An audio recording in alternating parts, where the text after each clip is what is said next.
We good? Yeah. Okay. Tēnā koa, whai ate, māturanga, Kia marama, kia whai, taki mahi, katoa, tuamaya, aroha mai, katoa. Kia ora, thank you everybody. A warm welcome to everybody that we have online today. So I would just like to note that today's meeting is being live streamed and recorded on the board's YouTube channel. And if anybody would like the link to that, it is on the front of our agenda. We welcome members of the public that are watching the live stream. Kia ora. And welcome to our board members and staff. It's great to have you all with us. Board members, just a reminder, if you have a question or comment, please use the raise hand button. If you're having issues with it, make little waving things. That would be great. And if everybody can please remain muted and cameras on when you're not speaking. And just let everybody know that minutes will be more detailed for public transparency. And just a reminder that if we have criticism or disrespect of elected members and or staff, we will be halting the conversation, but I'm sure we won't, so we'll be good. All right, cool. Okay, well, we will kick into today's meeting. We will start with apologies, and I am looking around. We won't have any today. Thank you everybody for being here. Moving on to declarations of interest. Do we have any for today's meeting? Nope. Fabulous. Confirmation of previous minutes. Do I have a mover for those? Michelle and Tim. Cool, thank you. All in favour? Fabulous, thank you. That is carried. We're going to start today, this afternoon, with our public forum. We have 3 public forums now, and we are going to start with Sarah Nielsen. She will be speaking to us in regards to the petition. We need a safer Armagh Street. So Sarah, if you would like to, I think you're on mute at the moment.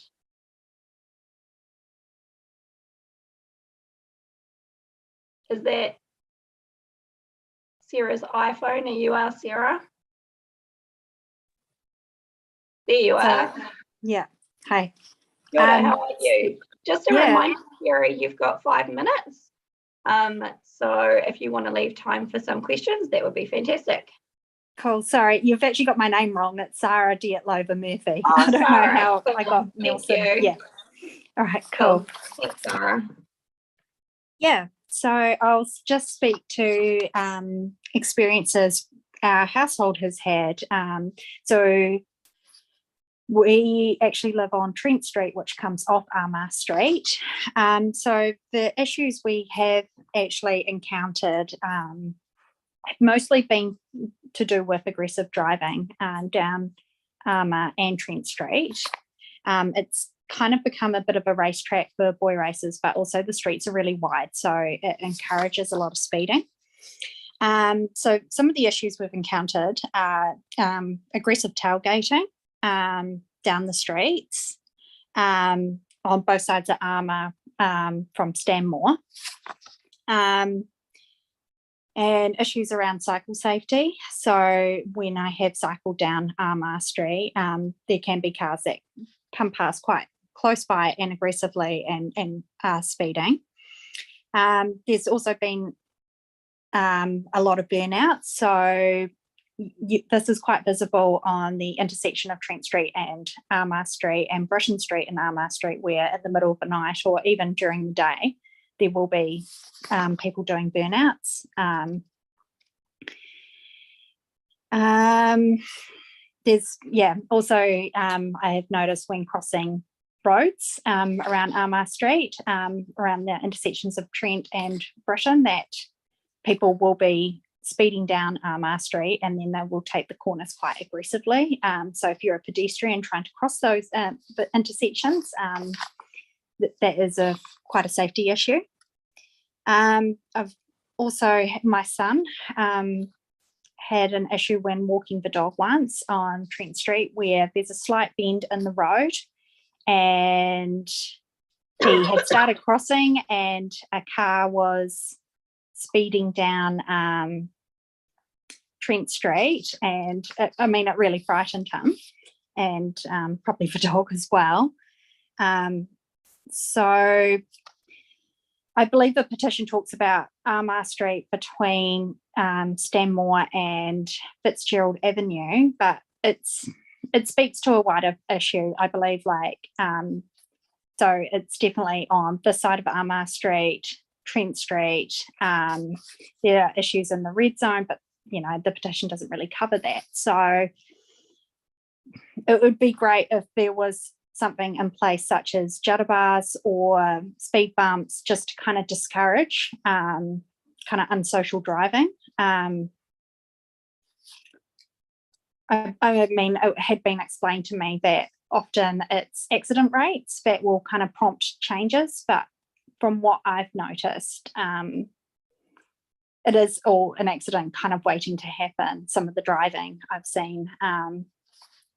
So, it would be good to address, road safety concerns before there is a terrible accident. That's kind of all I wanted to say. But yeah, it is really disruptive, and it's otherwise a really lovely area to live. It's but yeah, just the antisocial driving is not very nice to deal with. Cool, that's awesome. Thank you so much for coming to speak to that, Sarah. Sorry. I got there. No, it's really fabulous to have you with us this afternoon. We've got time for some questions. Did I have any for Sarah? Michelle. Thank you, Sarah. And fast traffic, especially around your kids, super concerning. Yeah. One of the questions, do you get a sense that it's people from away or it's residents? I think people, some of it is residents. So there is a problematic house that they like to go do burnouts, in the middle of the day. But I do feel like it is people driving through, maybe on their commute to work or back to home. So cutting through Armagh Street to avoid Gloucester and Linwood Avenue, it's a bit of a shortcut for them, I believe. Right. And and I have noticed, because I walk the dog quite a bit, that people will, as they get towards the end of Armagh Street and get to England Street, they will, there's a bit of a chicane up there that they take quite quickly. Yeah. So have the police, because the goal would be to have some kind of more permanent measures in place, but do the police in the meantime, have they been down there patrolling very much? When we do see the police, it's more if there's been a domestic disturbance, but not patrolling traffic. Not traffic, yeah. And one lucky last, and I know it's a wee bit beyond scope, but you said there are also issues in the red zone. Just briefly, just so we can bookmark it, what are you referring to? So where Linwood College once, they had been at the old Avonside Girls High School site. So people drive incredibly quickly down there. So again, that's where we walk the dog, go for runs. So there's only one footpath. I have seen a car end up in the river before.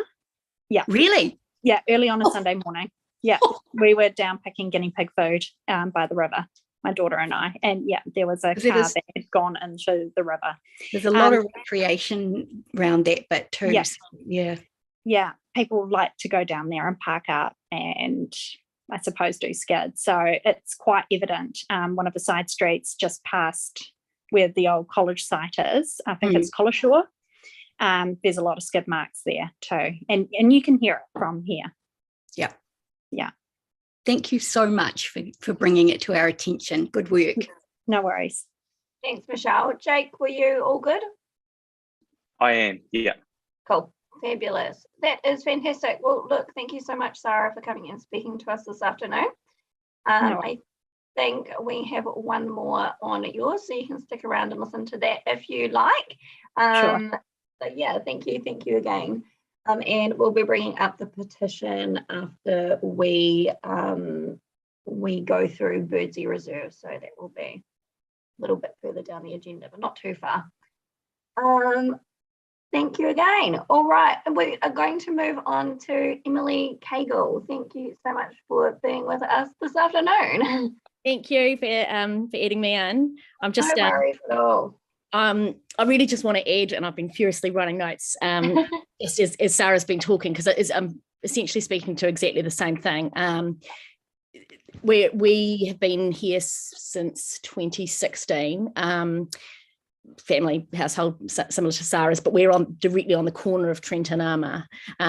So the biggest issue that I've seen is, well, it's there is tailgating, massive tailgating. I get quite terrified turning into my drive, sort of indicate from a few hundred meters back, I'm going to pull over now. So it gets quite terrifying. I think it is a real through route from Stanmore, avoiding that bit of Avonside Drive, but catching onto Woodham Road that way. There's that, but it's the burnouts and the donuts that are really concerning me. As Sarah said, it's because it's a wide, Armour Street's so wide, Trent Street's so wide, the T, I assume, is beautiful if donuts is your thing. I've been out several times. It's hideous, black, thick. I mean, they're jumping up and down at the back of the cars to make the smoke come up. My dog's been ill, in the hours after, and I can't go out without masking up. The police are very, sympathetic. They don't come at the time. They'll respond immediately to domestics. And we did have Michelle, your question earlier was about general monitoring. A couple of years ago, there was quite a heavy drug sort of house presence, and they were doing a lot of regular driving by, sitting out for, around generally the sort of 4 or 5 streets around, but not for this sort of behaviour. And they monitor Stanmore Road quite well, I think. We're just slightly off that beat. But I think because we're off that beat, it is a thorough way. I've heard, and I don't know, I've heard mention of maybe a speed limit. I hate to be down, to fresh ideas before they've been. I can't see that limiting this kind of behaviour, because I don't think it's a speed problem. It's a recreational area essentially for people that don't want to, and I think being so close to the red zone, it's a little bit, we do some fun in the red zone, we'll have some fun over here as well. My other things that I just wanted to add to that is it's a real thorough route as well for kids heading to Linwood North up on Woodham Road and heading down to Christchurch East on Gloucester. I used to teach at Christchurch East, and my son goes there. Sarah's got a daughter there. It's people like to walk that way to East rather than Gloucester and some of the others. They like the Armour bend. I mean, what I'd like to see, ultimately, the expensive option, is what's on the rest of Armour, which is the narrowing, the planting, because it would just be impossible to engage in the antisocial behaviours with that there. It's the rest of Armour, people slow down beautifully from that bit from Stanmore through to Fitzgerald. And the only other thing, we'll be almost at time, is my other things to add to it, we've got just opposite Trent, and then a bit further towards Stanmore, we've got a couple of big kāinga ora housing, and they're family housing. So that's a concern. Like, there are a lot of children on that stretch of Armour because they are big 3-4 bed housing units. And then actually between Sarah and me on Trent is about to open soon, 17 new units. I mean, one of them is a 3-bed, the rest are 2-bed, but I suspect they won't be couple, I would say that there'll be more families in the area. Like at the increasing in the housing density, it's great, but there's going to be even more people walking around. And I think with what's the park down on the corner?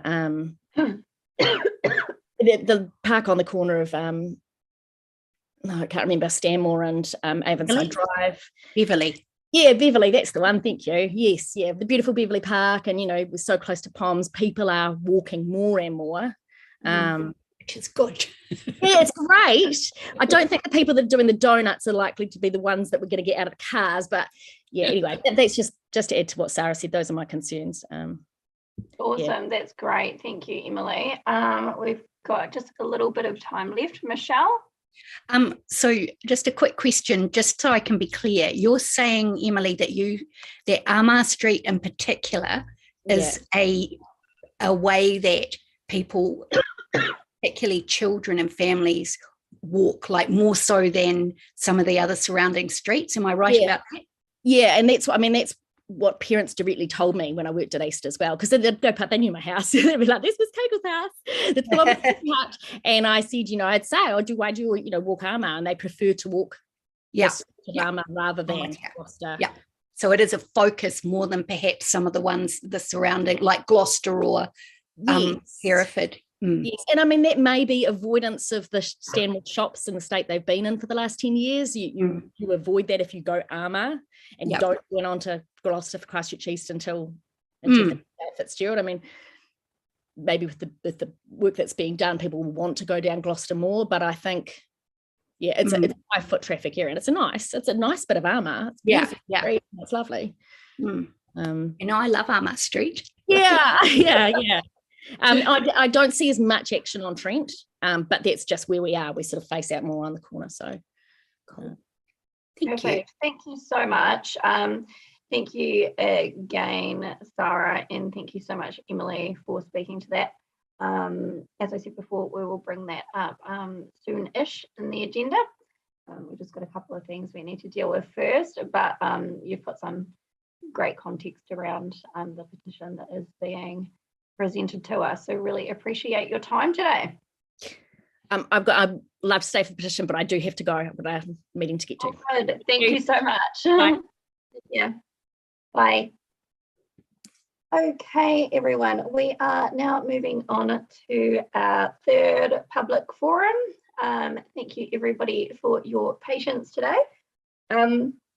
So we have with us, we've got Don Gold, Vicky Walker, Stephen McPake, and I think that is it. So we have Don, Vicky, and Stephen here speaking to us about the Christchurch wastewater plant. So I think Don's just connecting to his audio at the moment, and it looks like Vicky's just finding a wee seat.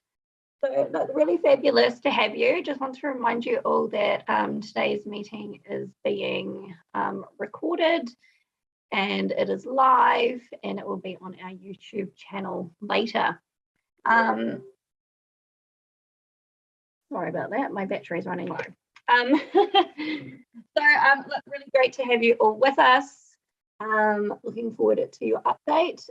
Board members, the presentation is in your folder. I'm not sure if we're popping that up on the screen, but it is in the big tin can, everyone. How's your audio going, Don? Not audible, but I think we're getting there.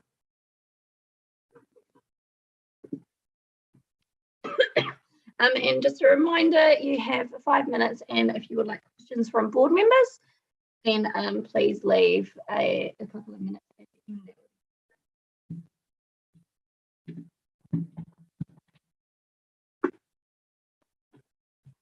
end.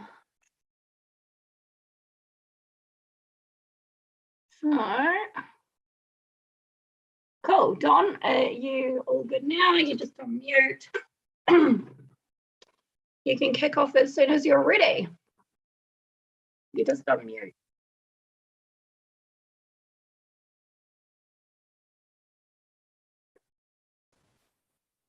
Unmute. Oh, there you go. You're unmuted now. Fabulous. Fire away. Excellent. Okay, folks. Well, we're just here basically to report back on the meeting on Friday. How does the slide thing work here? Do I just tell someone to slide and they'll give me another slide? Yep. Slide. Excellent. It worked. Well done. And I'm going to just bear with me half a second because I can't read even slightly.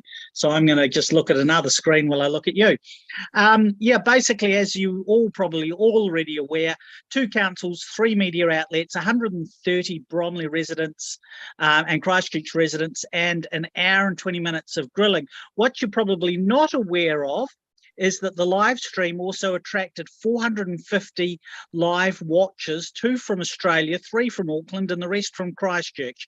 Has since been viewed 4,600 times and has over 200 comments on it and 37 shares. So there's certainly a lot of public interest around that one.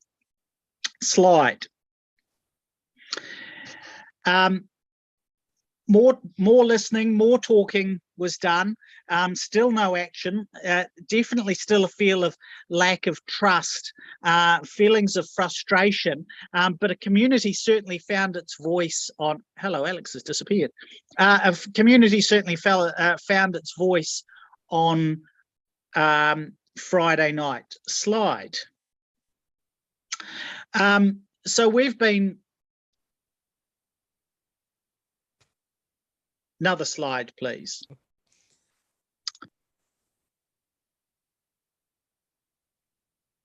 Oh, we seem to have slipped forward. Can we go back a couple? No. Forward one. No, we seem to miss one in the middle there. Never mind. You've all got that slide pack. So really, we can see there is a package of work coming. You can also see, I'm sure, following our Facebook page, that we are busy also trying to engage with the community and do what we can do as a community to support each other. And I'm happy to take any questions. Awesome. Thank you, Don. Did I have any questions? Is it possible for us to go back to full screen?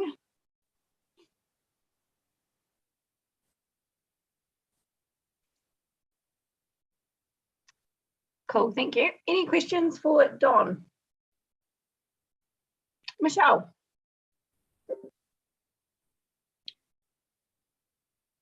I am here. Hey, Don, thank you for the work that you did organising that meeting. It was timely and important, and I think it probably went some way towards the community feeling a bit more empowered. The question that I have, are you aware that the mental wellbeing workshops have been cancelled, and have you got any comments to make about that? Yes, and I'm sure you'll be able to read my comments in the press later because I've already been contacted by the press. Yep. Basically, very interesting that as soon as we launch some ideas, we retract them as quickly as they're launched. However, the feedback I've had from the community is that they weren't in the right place. They were too far away. They were definitely too hard to engage with. I signed up for one, and excuse me, but why do I need to hand over so much personal information just to pop in and get a bit of a check-up on how my mental health well-being is during this crisis? You don't need to know any more than my name, which is Don. So I'm just wondering, one thing I wondered whether it might be more of a drop-in type arrangement, or what? Do you have any thoughts about what might work better for the community? Yes, absolutely. I've been down at the Bromley Community Centre talking with Annette this afternoon, having a great look over that facility with my wife, who is actually a specialist in wellbeing issues, has spent years researching the stuff and is busy campaigning for a facility in our own suburb. Luckily for Bromley, they actually have a facility over there, and we're probably going to come back to the board with some requests for resources and assets. We're just sort of starting to talk about now what sort of what would work there. But that seems like, as Bromley is the hub of this, it seems like something right in the middle of Bromley is the answer.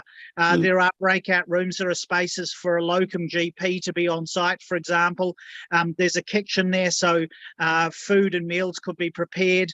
We're also, I put a shout out, Alex, you may have seen the video this afternoon because I spoke to you, never mind. We put a shout out, we need some air purifiers in that building. The stench down there is atrocious, and this community needs to be able to get out of its houses and go somewhere local that is in good condition. So some good air conditioning and purifiers, air purifiers in there, Toot Sweet would be probably a really good move. Thanks, Don. Awesome. You're Thanks, welcome. Michelle. We are at time, but I would just like to say thank you so much for emceeing the event, Don, and we'll give a shout out to Caleb if he's watching. He did a great job of rallying people, so massive thank you to him. It was pretty fabulous. Great turnout on Friday. Thanks, Stephen, and look, big thanks to you, Vicky. You're in the thick of it, so thank you for your advocacy for your community too. Really appreciate that. And I think what we've seen from that meeting, the community came with some good ideas around what they would actually find useful and tangible ideas. So I hope that as a board we can look at supporting this community as we have, but I hope that we can do that in a stronger, more collaborative way with Bromley. So look, thank you all for your time today. Really appreciate it. Oh, I've got Yanni with a hand up. And thank you for your report back, Don. Yeah, I've also asked that the meetings can be held at Bromley, so at the community centre. So I haven't had the feedback from that yet, but it sounds promising what you've said today. I wasn't aware that the others had been cancelled. I just wondered if the board needs to write to the chief executive of the council asking for us to be kept more informed, and also I guess really wanting to know if there was any way in which you think the community board could support the community.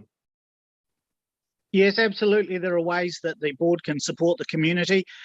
Released on the OIA channel this morning through the Minutes and Agendas network, actually, is the discretionary fund information about what's available in that space. And already down at Bromley today, have a quick look at that facility. There's a bunch of maintenance that needs doing. I mean, the ovens don't work in there right now, which means that if you want to have a bit of a lunch and heat up some savouries or something like that, that's actually quite a challenge in there.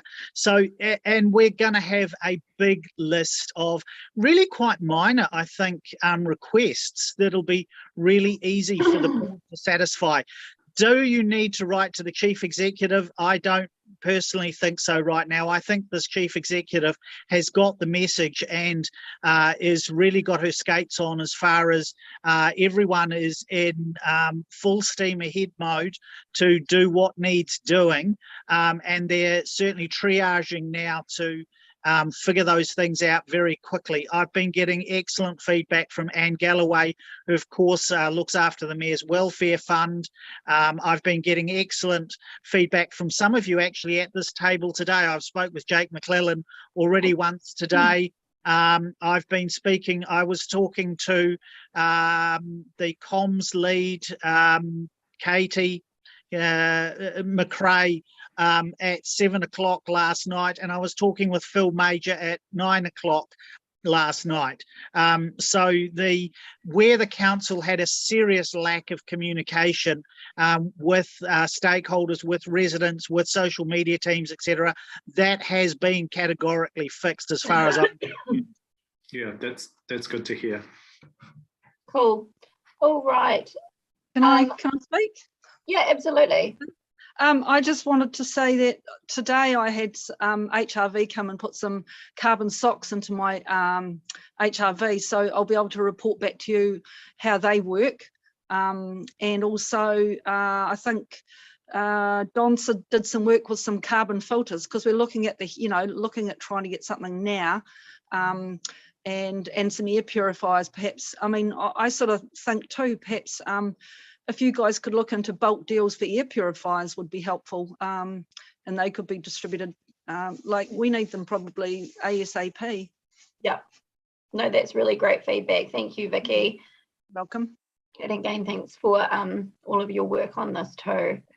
All right, we are at time, but thank you so much for taking the time to come and speak with us today. Really, really appreciate you being here and for the update. Thank you for putting together the slideshow. I know you're all working really hard behind the scenes, so we really appreciate it.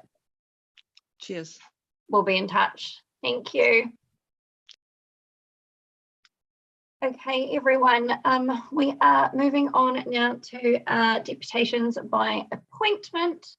Our first deputation we have today is in regards to Birdsea Reserve Landscape Plan. So we have Amelia Knight, and she is representing the Heathcote Valley Food Forest. Just a reminder to people that are online and will be giving deputations that you have 10 minutes. And if you would like questions from board members, then if you could leave a little bit of time at the end of your presentation, that would be fabulous. And just a reminder that this is being live streamed and also recorded for our YouTube channel.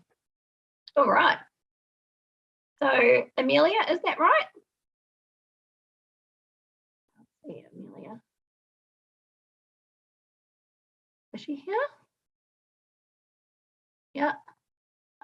Can you hear me? Oh, there she is. I can. How are you? Hi, good, thank you. Cool. Thank you so much for being with us this afternoon. Fire away. Great. So deputation is in relation to the Birdsea Reserve Landscape Plan, and it's a collective effort from members of the Heathcote Food Forest, including Rulian Jujong, Brian Darlow, Bruce Stringer, Daniel Keegan, Tirangi Munro, Juniper and Alba Munro Keegan, Daniel Zia and Serene Knight-Barre, John Marsh, who I think will be speaking soon, Gabrielle, Masa, Aika, Hanaka and Sanzo Sato, Sue Pearsley and myself, Amelia Knight-Barre.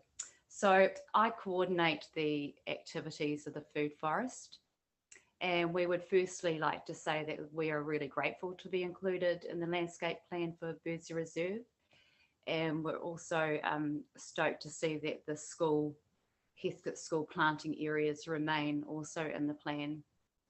The food forest, we have a motivated, happy group spanning the generations who meet weekly in the warmer months and fortnightly when the weather cools.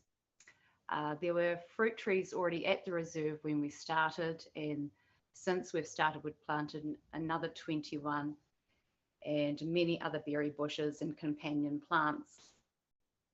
So when we meet, we focus on mulching the plants, keeping the area tidy. We make sure that the weeds are managed in the mulch beds. We prune the trees, we compost, plant nitrogen fixing plants to keep the soil health, and we do any other tasks that are needed to keep the food forest area growing and thriving. So while we work, the children roam through the reserve and they just have the best time. And you'll see that some of the children who are involved with the school planting initiative and the food forest have also written submissions for themselves about the landscape plan, which I hope you've been able to read. The food forest members visit the reserve at other times and check on the space. We water the plants. Quite often we're moving rubbish and debris that's been left by people, and we just spend time at the reserve with whānau. We also see other whānau enjoying the reserve, and people quite often have their dogs there as well. As the food forest, we also organise film nights on topics surrounding the food forest and edible planting. And we'll continue to do this to not just inspire ourselves, but to inspire other people as well. We've also organised a separate group that meets together to remove boxthorn from within the reserve. Boxthorn is this large thorny weed which is grown into huge clusters within the reserve. So it's definitely not a fun task, but by removing the boxthorn, it has allowed us to re-establish the tracks, and we plan to plant natives where the boxthorn was. It's just quite a big task trying to actually move the boxthorn out because it's just so big. Some of the food forest members are also actively involved and support the school's vegetation planting. So that's a bit about what we do. In terms of the landscape plan, we have lingering concerns about the proposed plan, and especially the dog park aspect to it. We believe that the dog park will become very popular, which will impact on the conservation of the reserve and increase the vulnerability of the food forest and the other plantings in the reserve. We see many people travelling into the area with the sole purpose of using the dog park. And on a side note about sustainability, and I heard this comment over and over again when discussing the dog park, is that we're in this climate change emergency. And if we keep that in mind, we would think that just decreasing single occupant cars taking unnecessary trips would be a priority when it comes to city planning. And I think we could agree that this type of travel is just not sustainable. We also have lingering safety concerns. We were not alone in highlighting that this busy stretch of road and that this is a busy stretch of road, and we would like to point out again that the Birdsey Reserve side of the road does not have a full sidewalk. At the moment, this forces people to walk on the road when you're walking into the reserve's entrance. Widening the entrance, which I think has been put into the plan now, will allow multiple vehicles to come and go. However, that doesn't negate the safety problems presented by it's just this tiny sidewalk. You could actually see it in one of the photos that was up before. Is there any way to bring that photo up again? Not this one, the next one.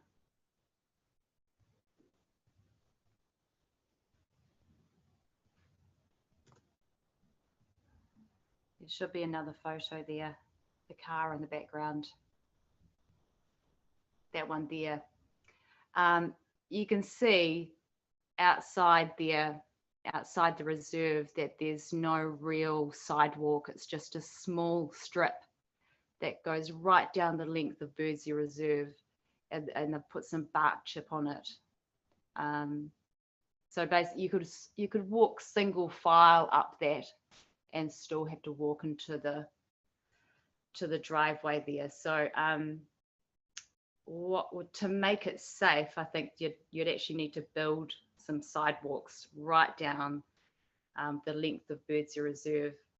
I also noticed a change to the plan, and that there were yellow lines put down over that side of the road, but for that to work, I think you'd have to put the parking lines right down the stretch of Birdsey Reserve Road, or the bridle path road outside Birdsey Reserve, and this would have an impact on the school pickups, because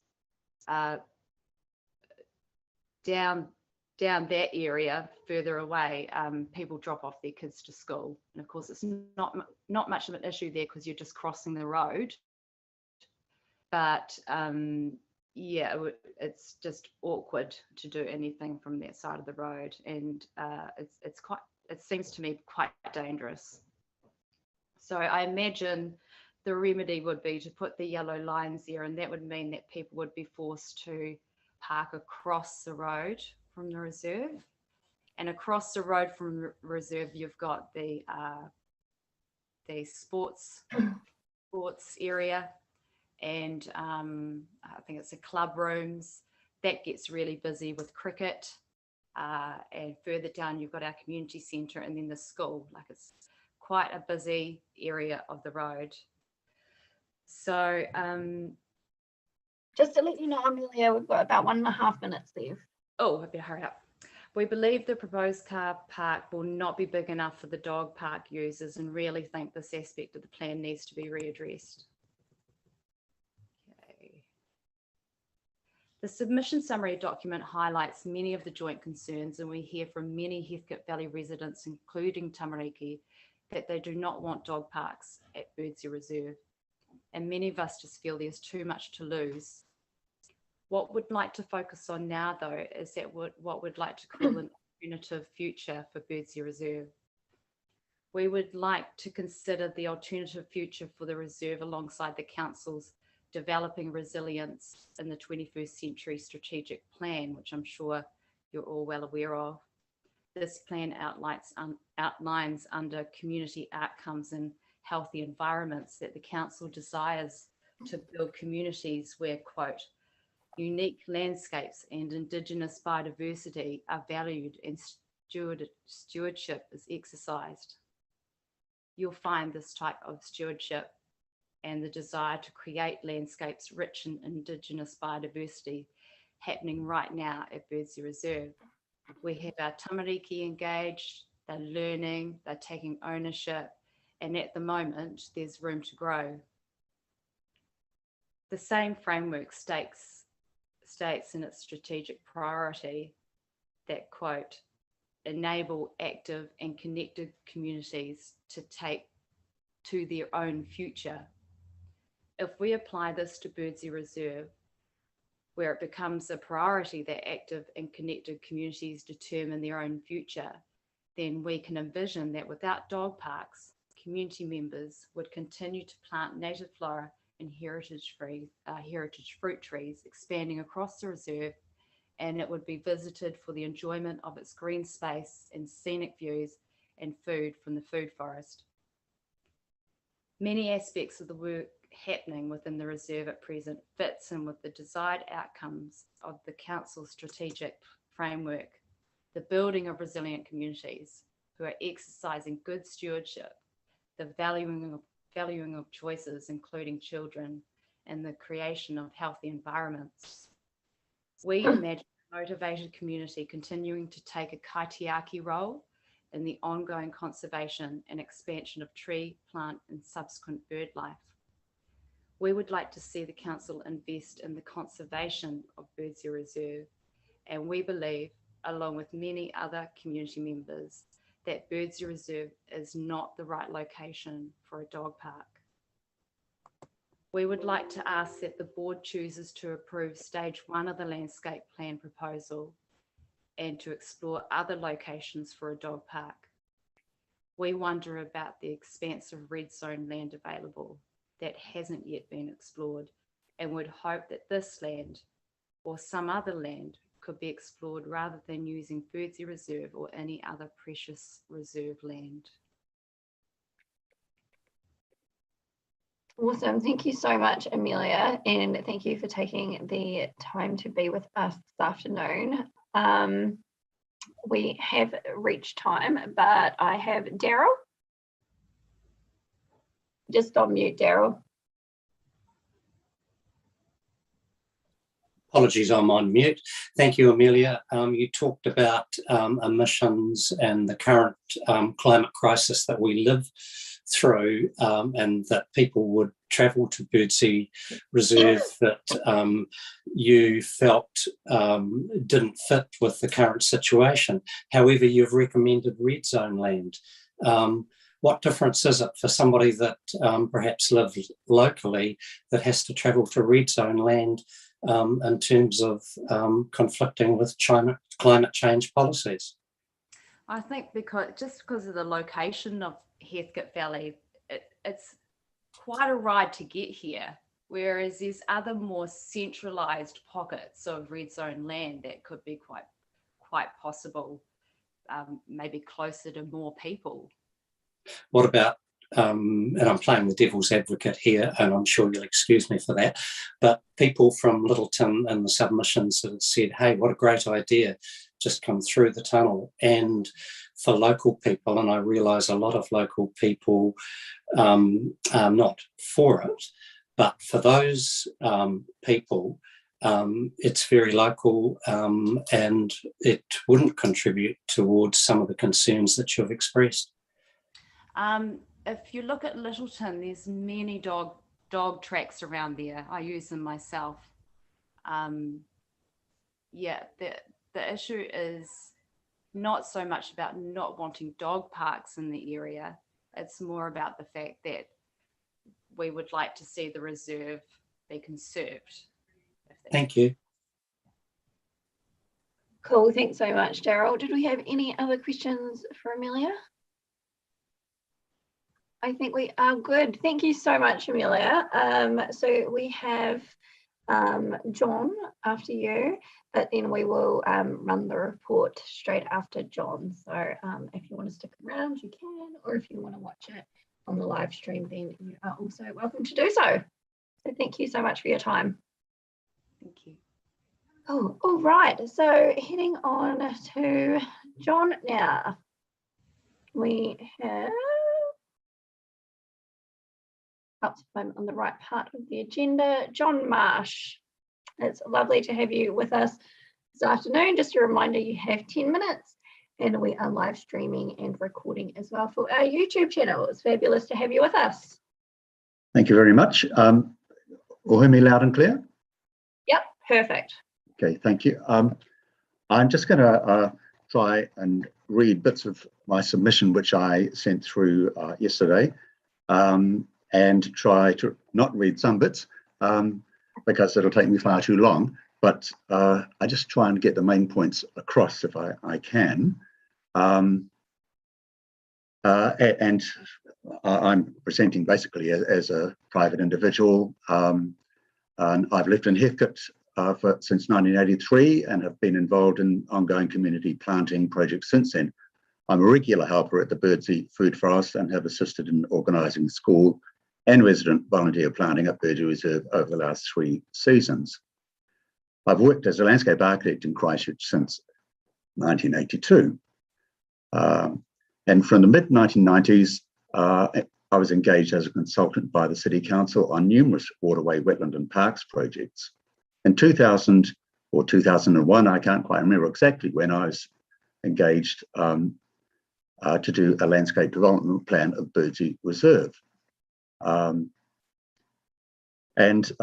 like to break up my presentation into a bit about the background, some comments on that is the background development to the development of the reserve over the last 20 years, recent community initiatives in Heathcote, and then some comments on the plan. I was approached by Chris Freeman to prepare this landscape management plan. And at the time, Birdsea Reserve was really just a paddock on a slope. The local farmer grazed it. Many people didn't actually realise it was a reserve at all. But when I was approached, it was considered to be part of Heathcote Domain.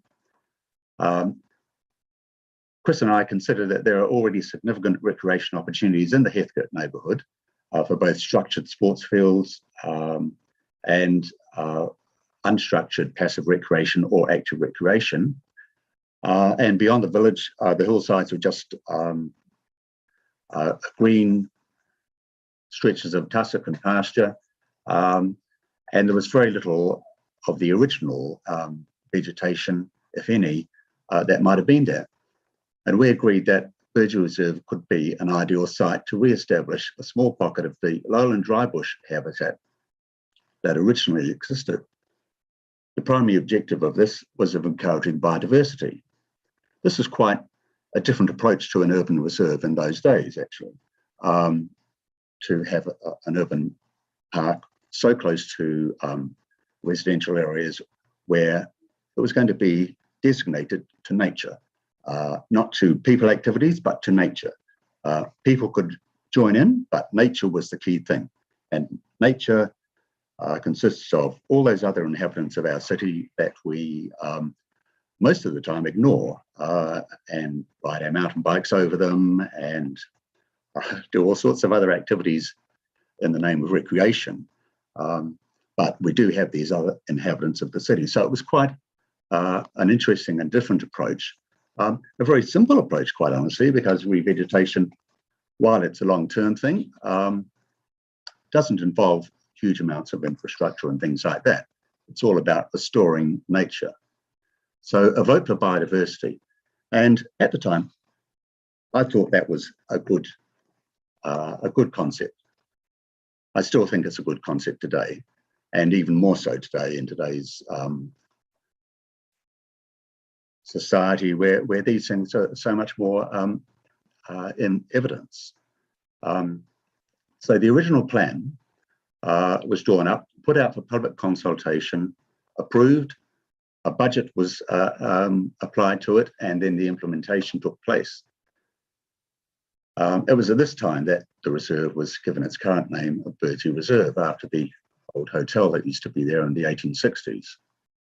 It was intended as a two-stage development with the 3 blocks of now almost established bush to be planted in the first stage and the remaining 2 paddocks, the proposed dog area, to be infilled after 10 to 15 years as second stage.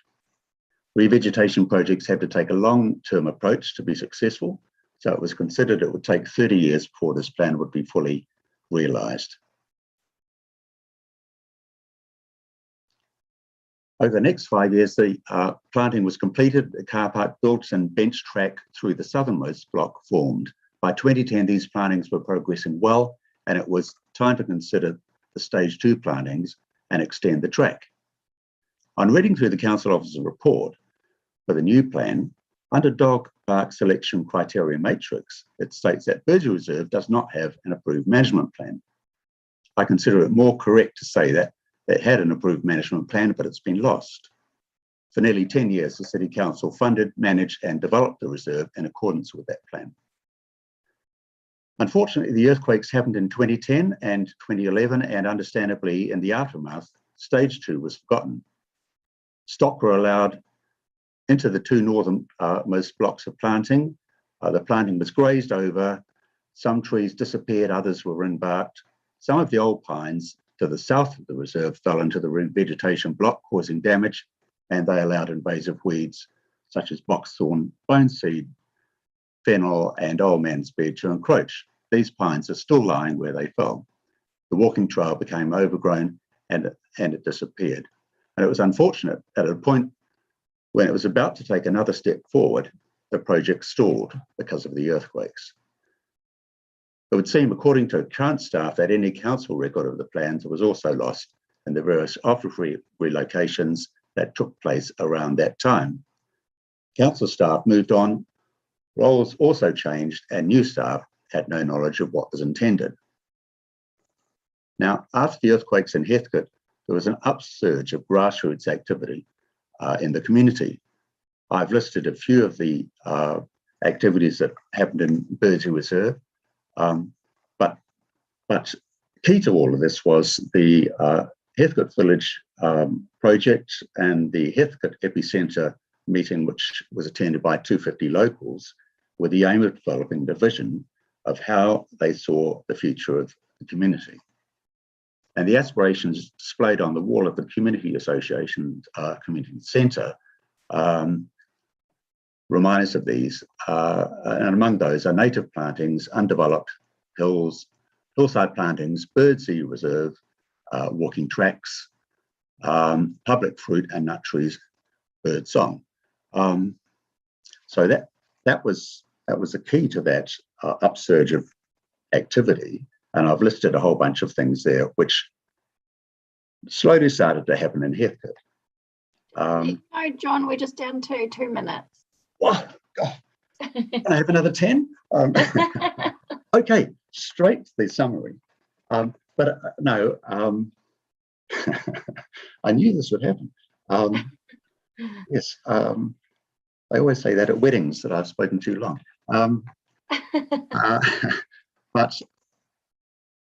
Okay, I wanted to allude to some of the sites that have been looked at, and the one in Ferrymead at the top of Scruttons Road.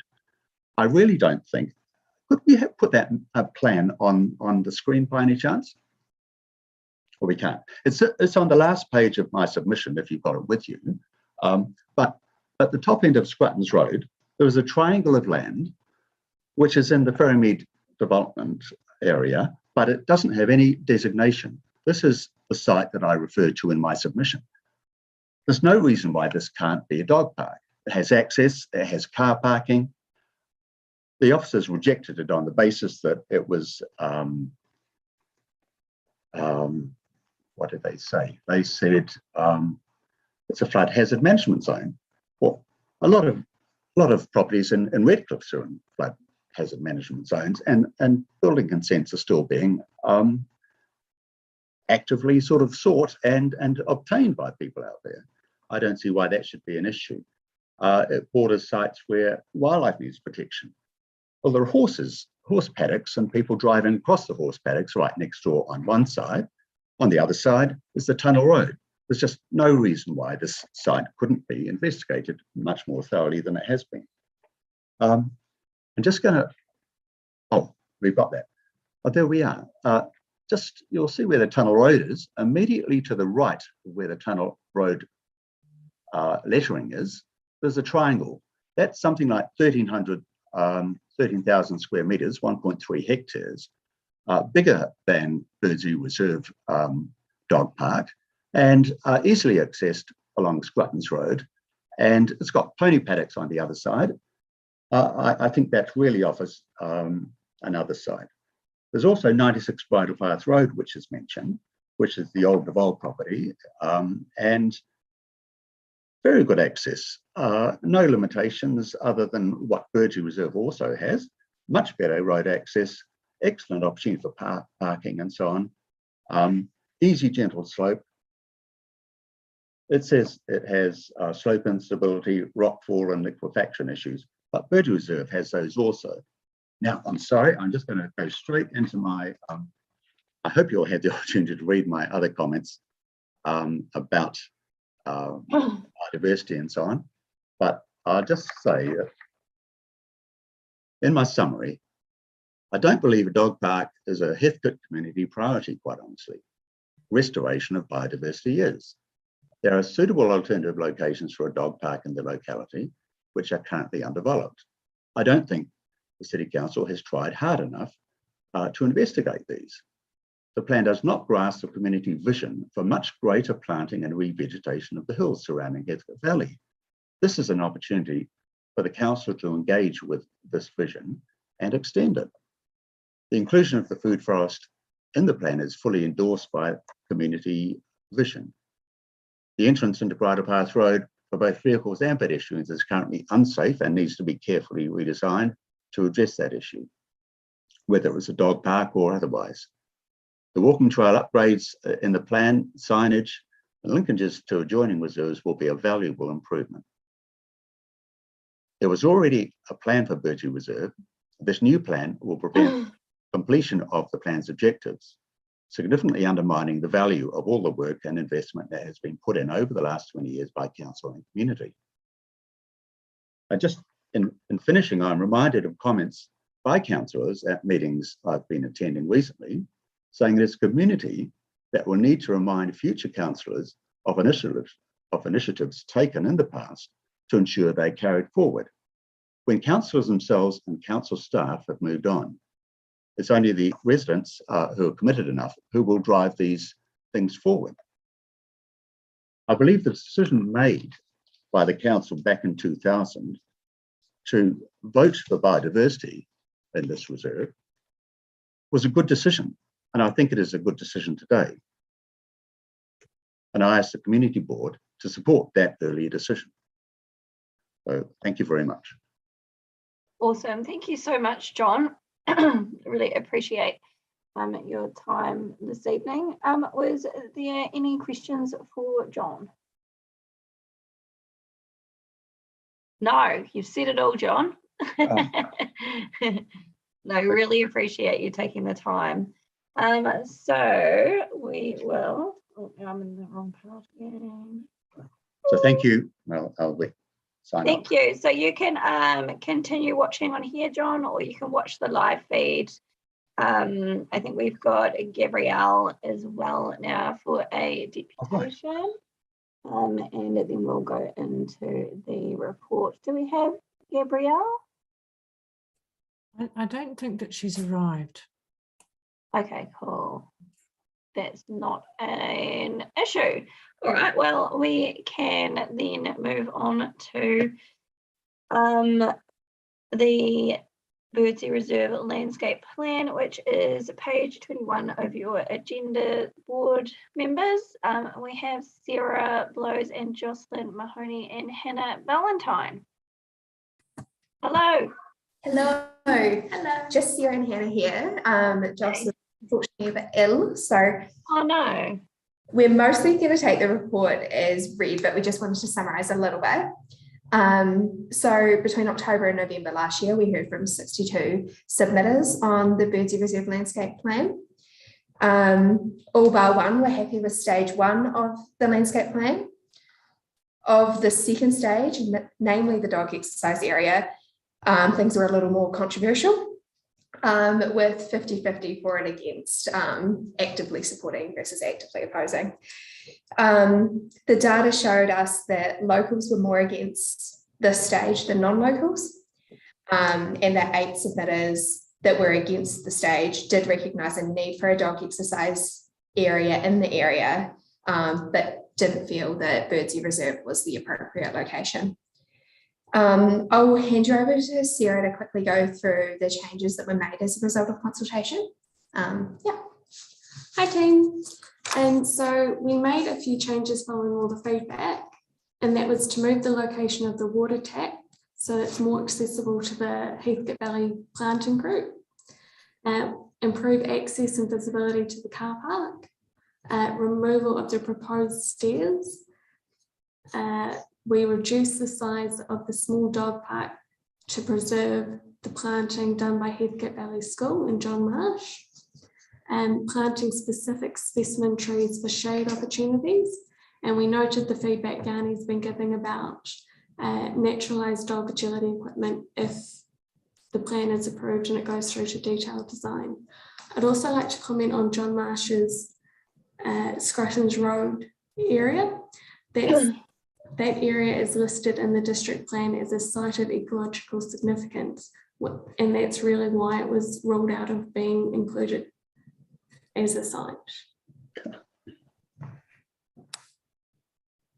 Cool, thank you. Right, questions for Sarah and Hannah? Michelle. So thank you for that.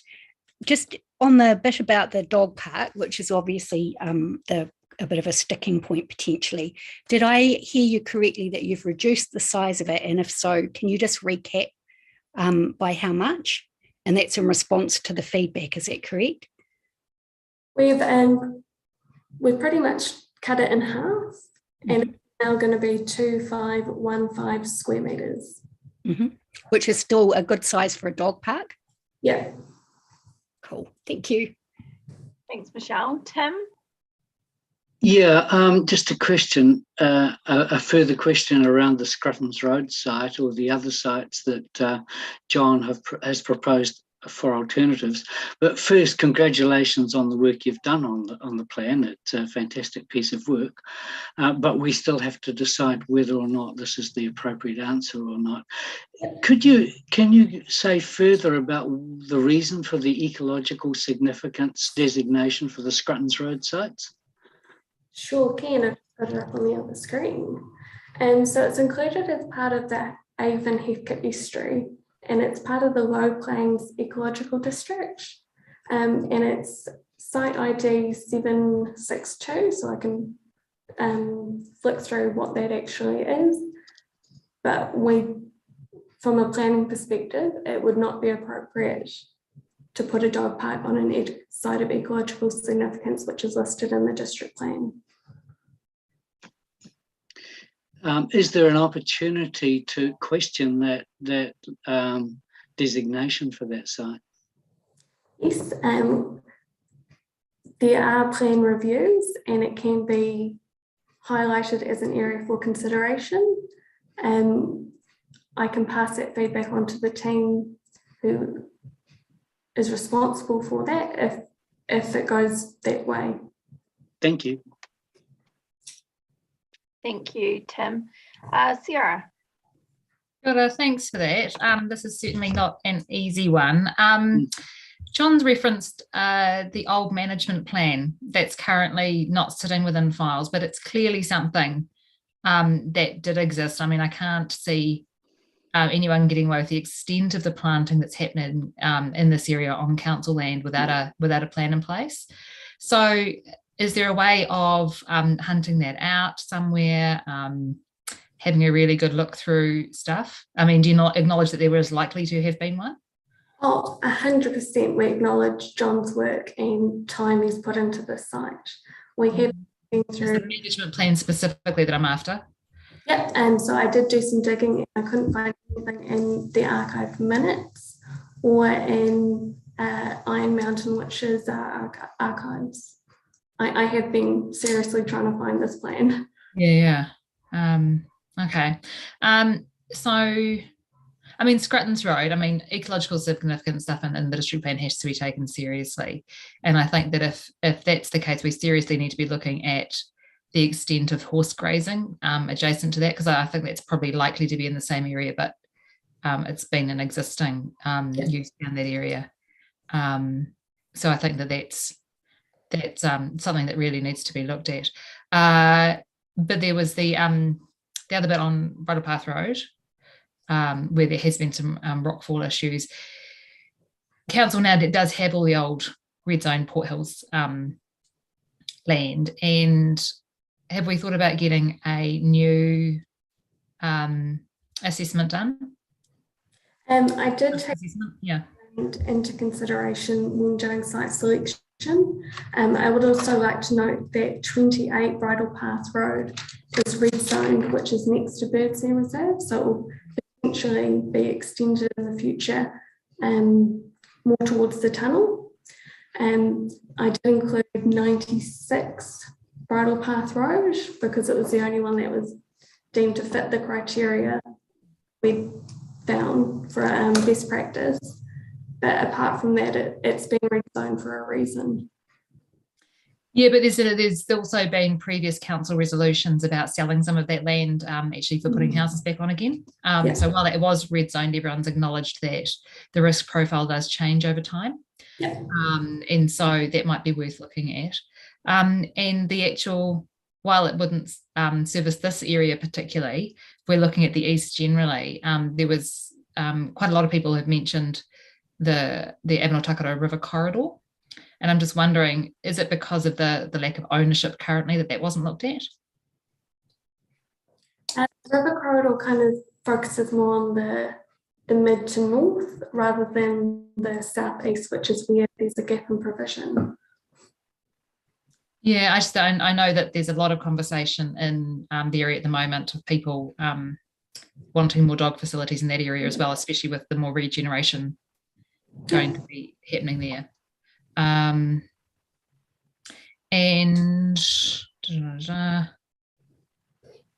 my scribbled questions. If we ended up not approving the dog park, this isn't going to hold up the development of a dog park at the stage because there's currently no funding, is that right? Yes. Yeah. And if we didn't approve the dog park, are we able to add something that says that they could plant those areas, or would we need another landscape plan which has a picture of plantings in those areas? So if we approved stage 1, for example, but had a resolution that says you can use the whole site. I think we have to make a note on the landscape plan and then just have that commented. Yeah. It refers to that, but it should be fine. And from an engagement perspective, we're just let submitters know that this was the resolution, and if anyone had any issues with it, to get in touch by X date and we'd bring it to you. So yeah, that wouldn't be an issue. Okay, thank you. Thanks, Sarah. No more questions for the team. Oh yeah, Yanni. I guess I'm just still a little bit concerned about the safety aspects that were mentioned, like just knowing how popular some of our dog parks are. Like if you go to the Groins, you know, often it's hard to get a car park on a nice day. So I just don't know, like, if we've really done enough assessment about the possible impact that might have. Is there anything that you can kind of say to us around alleviating those concerns, or thoughts around how they could be addressed in more substance? Yep. Did you want to go? No, you go. And so the Groins is one of our destination sites, and it's specifically set up to be able to manage high loads of people. With creating more dog parks, it kind of controls the flow and starts to take away that overcapacity, because it spreads it out throughout the network. And that's the approach that we're trying to do now. I guess I just have a sense that there's such a strong demand for a dog park in this side of town, which is why I can see it being, you know, in this geographic area. So for those, like, I was on the council when we did a dog control policy bylaw, probably over 10 years ago, probably longer, probably pre-earthquake, I think maybe 2008 or 2009. And we heard from a lot of people in the hillside suburbs in this area, the need for a place. So yeah, I mean, I guess our assumption is that it won't be so popular that it'll be okay for the traffic. But if it goes ahead and it's over and really, really popular, what would be the options to mitigate it?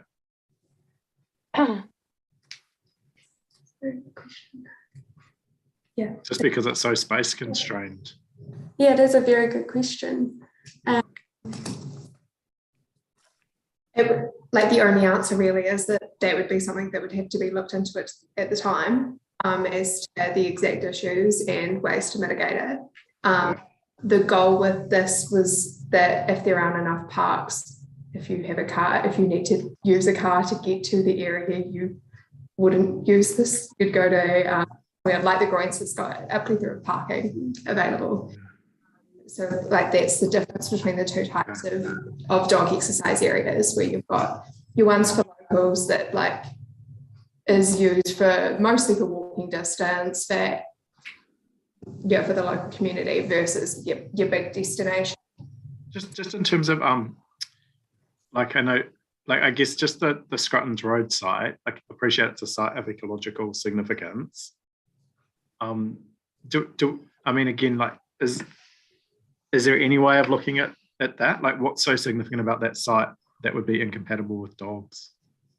Well, the whole reason why we're trying to move away from that area is because it's been recognised as an international site of significance for birds. So while we're moving, like, I would say maybe from the Woodhill site, which we originally looked at, it's still too close to the estuary. Right, okay.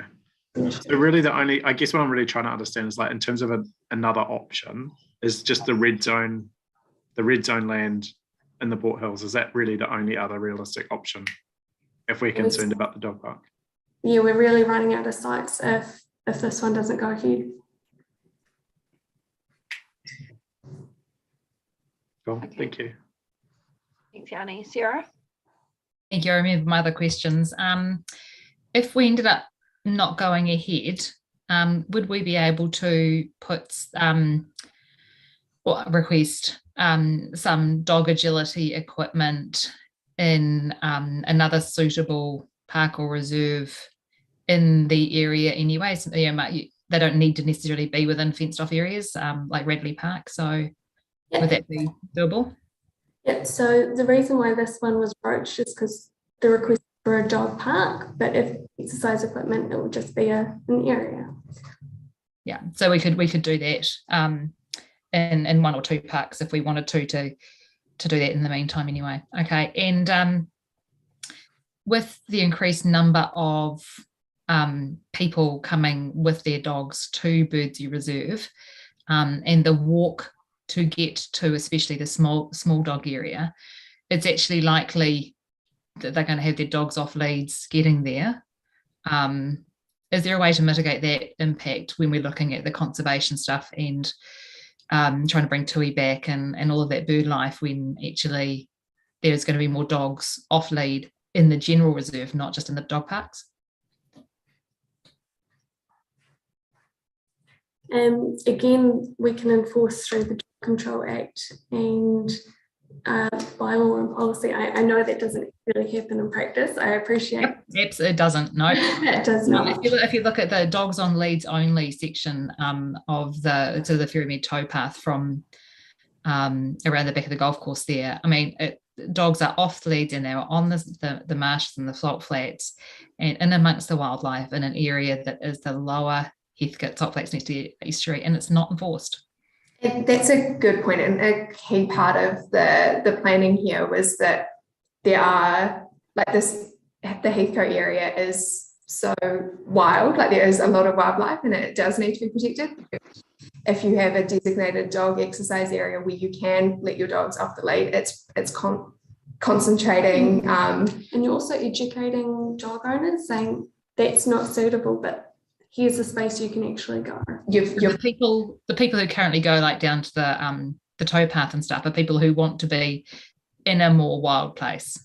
You know, they're not going to go to a place where there's lots and lots of people and dogs. That's just not, yeah.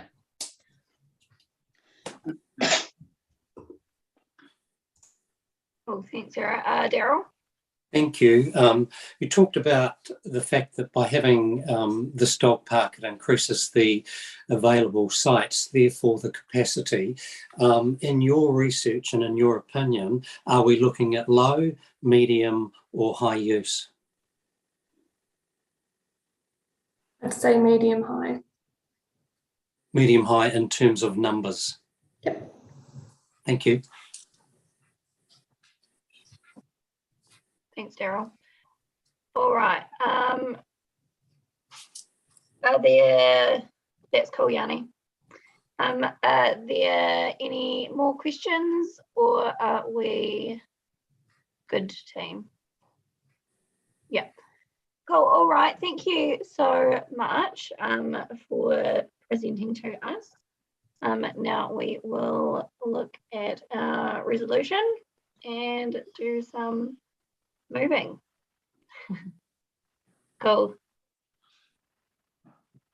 Okay, Yanni is just an apology for popping out of the meeting, but he will be back later, I think. Okay, all right. Sorry about that.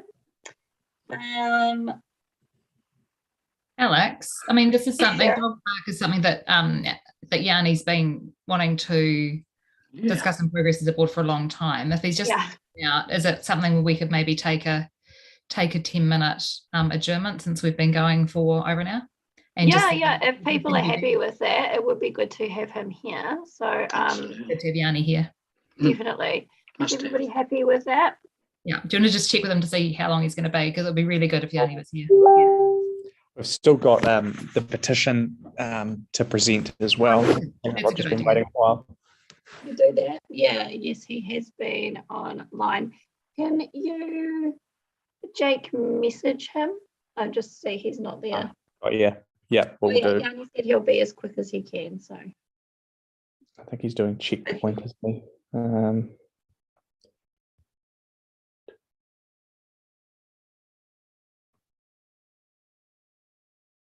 There he is. If he unmutes himself, he will be. Yeah. Sorry about that. Roger, how are you? I'm Great good. to have you with us. Roger, I'm sure you've heard me blabber on about the fact that we are live streaming tonight and also recording for our YouTube channel. It is fantastic to have you with us. And we have you presenting the petition this evening. So, yep, fire away.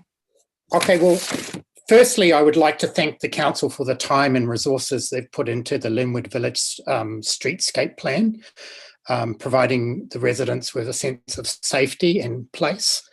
I'm hoping that through this petition, we can do the same for Armagh Street, as I feel the two are very close related, and with, yeah, over the last couple of years, I have been concerned about the increased traffic using Armagh Street, and secondly, more importantly, the speed at which cars are travelling.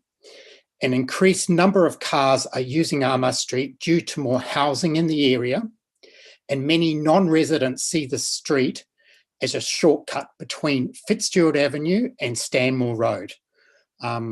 Currently, there is nothing to force traffic to slow down once they are on Armagh Street.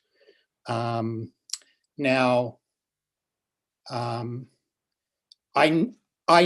personally need to cross the road in order to go to Linwood Village, and cars really slow down even as they approach me. The City Council narrowed the road just before the earthquakes with the intention of that the narrowing would slow down traffic, but traffic has not slowed down. I'd also like to point out that just in the last week, just in the last week, a car was travelling at a horrific speed that could have caused a loss of life had there been any sort of collision or someone had opened a car door. So I'd also like the council to realise that there is an accident waiting to happen. We were very lucky, but in the early stages of the petition, I actually met the parents of a disabled resident, Isaac Tate, who lives on Armagh Street. And roughly 2 years ago, he was hit by a car and suffered serious injury with a broken leg. And the guilty party actually got away scot-free without any convictions. So it's about giving residents a sense of safety. These sort of, I can see this, just someone's going to lose their life. Sorry, excuse me, I've just put on my glasses.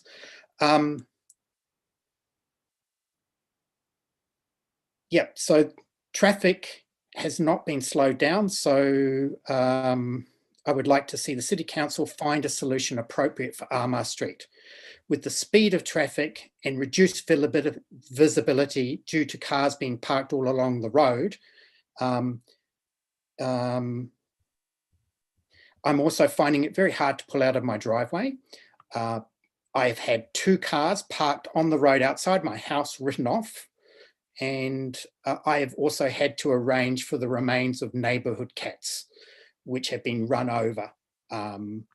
So it was very distressing. As a cat owner myself, I am fearful for my cat's safety. So what I've done, this is what I've done. Firstly, I just canvassed a few people, and just to see whether they felt the same way I did. And I did find a lot of support and felt confident moving forward. So I contacted Jake Millen, the City Councillor, and asked him for his support to put together a petition that would meet the requirements of the council, so I could canvass a wide number of residents.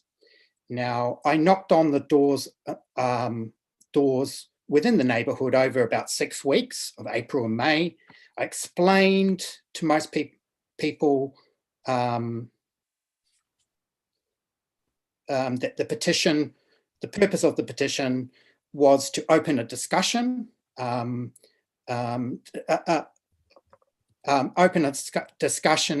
once the council could see that residents were in support of change, and looking at ways so that the council could look at ways to slow down traffic and reduce unnecessary traffic. While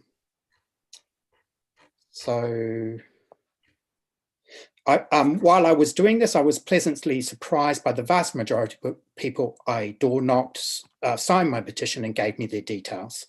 I asked them for their opinions and noted these down. A number of people were supportive of the changes, but fearful of the negative, that there may be negative impacts with council changing things without consultation of people, so of residents. So over the time I was canvassing residents, I was better able to get an idea of their safety concerns. Many residents talked about the increasing number of vehicles parked on both sides of the road and increasing number of cars being sideswiped, with the road now being too narrow for the speed and volume of traffic. One suggestion was to have a yellow line painted on one side of the road so that the road was wider. Unfortunately, with increasing population density, I think that's going to be very unlikely. Many families that I approached were also concerned for their children living on the street. I also saw a number of residents in Gilby and a handful in Hamner Street and discussed, and they mentioned the difficulty of turning right onto Armour Street, especially with cars travelling as fast as they do along Armour Street. Visibility is reduced by the number of cars parked on the road. The Hamner Gilby residents mentioned it was hard seeing down the street with cars parked moving forward.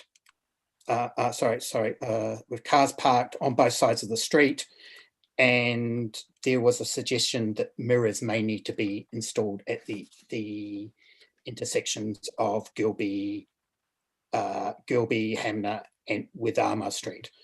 I think moving forward, there needs to be more consultation with Hamner Gilby residents if there's any changes. And I suggest, I just became aware of the Ingerfield Society members, and I think it would be a very good idea to consult with them and discuss the options available. The solution needs to be something specific for the street. Like a lot of residents didn't want what Cashel Street or other streets had, but they felt that it needed to be a street-specific solution. And I think the council will need to use their research as into what's going to work. The survey that I've done is really just to gauge that the residents feel something needs to be done. So we need to see vehicles slow down or stop. And the solution, in order to give residents a sense of safety, I feel we need to have vehicles slow down or stop in at least 3 places. 2 could be the intersection of Armour with Hamner and Gilby, and another would need to be halfway between Gilby and Stanmore Road, as it's a long stretch, and cars do pelt down there. Residents suggested speed bumps and build outs, possibly with some plantings. There was also a suggestion of having a roundabout at the intersection so that cars coming along actually had to give way to cars turning right off Gilby and Hammer Street. My only thought is that there might not be enough room for a roundabout or something like that on those intersections, but maybe a stop sign or give way or some sort will stop cars from just using Armour Street as a race course. And in order to give residents a sense of place, I would like to suggest that as people enter Armour, Trent, or Elm Grove, they are aware that this is part of what could be the Inglefield residential zone, similar to what Charleston in Christchurch has. As you enter Charleston, there's little signs that make it be known that it's a residential area. And I think a lot of the people driving fast along the road forget that there's residents there. They're just concerned about getting home. And I would also like to thank Jake McLellan for his support. I couldn't have done it without him, but so I'd just like to see a solution. I think there needs to be a little bit more consultation with maybe Hamner and Gilby as to what needs to be done at intersections, but I do see that there needs to be at least 3 places along the street where cars are forced to slow down. And there is no there is no signage saying the speed limit. So it would be nice if there was something to suggest that the speed limit is being reduced in this area. Awesome. Thank you so much, Roger. And thank you for all the work that you've done and working alongside Jake. That's really cool. And you've got a great petition. Sorry, it might just also be good to have some sort of crossing at some point on the road, so that cars actually do have to slow down. But yeah, these are the suggestions that I've heard from people, and there is a definite need for change. Yeah, no, that's fantastic. And I think Jake, maybe you've got some words around it as well. But I've just got a question from Sarah. Well, thanks for that. We do hear quite a bit from people who are worried about, speeding in their neighbourhoods. There's not a lot of money on budget for sort of major street changes in sort of more suburban areas at the moment. But if we were to do this maybe in 2 parts, would you support us investigating or getting onto the list of the area for a slow speed neighbourhood? I definitely support that. No, there needs to be something so that there's just nothing to slow down traffic at the moment, and not even a sign or no, that's great. Thank you. Cool. Thank you, Sarah. All right, Jake, do you want me to hand over to you, or is there anything you wanted to add? Or No, I think that was great. I mean, we've got the wording ready to go. I think that in light of the earlier deputations that noted that the issues at both sections of AMA are quite different, we could, and I've got additional wording that spells that out, but it's up to you whether you'd like to add that extra bit in. Cool. Excuse me, Madam Chair. Jake, I did not send the wording to the board members. So I can read it out for you. The proposed resolution that I suggested to Jake was that the board receive the table petition, "We need a safer AMA Street." Number 2, that the board refers the petition to staff to investigate into any and all practical options for traffic calming on AMA Street and surrounding streets in the area bounded by Fitzgerald Avenue, Avonside Drive, Linwood Avenue and England Street, and report back to the board on the findings. That is lovely, Liz. Brilliant. Jake, I'm just wondering, is it worth including the slow speed neighbourhood as a first stage? Excuse me, Sarah. We thought of any and all, but we did think of that, but we don't want to jump to solutions. We want staff to be able to investigate and look, and they are well aware of slow speed zones because they're very popular around the city really at the moment. Yes. And one of the things I've just recently discovered is that Auckland Transport, when they're doing their slow speed neighbourhoods, actually do go to 30 kilometres an hour and not 40. And they've done a third of their neighbourhood streets in the last few years at 30k now without major infrastructure changes. And I'd just like to let you know that our area traffic engineer has been listening to the petition presentation, so she is very well aware of what has been said tonight. Well, in that case, in terms of the recognising that the treatments would be different and then the consideration of the slow speed zone, I don't think there's any need to amend the wording because I'm confident that staff will take that on board. Cool, perfect, thank you. Michelle? The only thing that I think would be worth noting in there is specific reference to the fact that it is Armour Street is a route that is used by children and families to access local schools.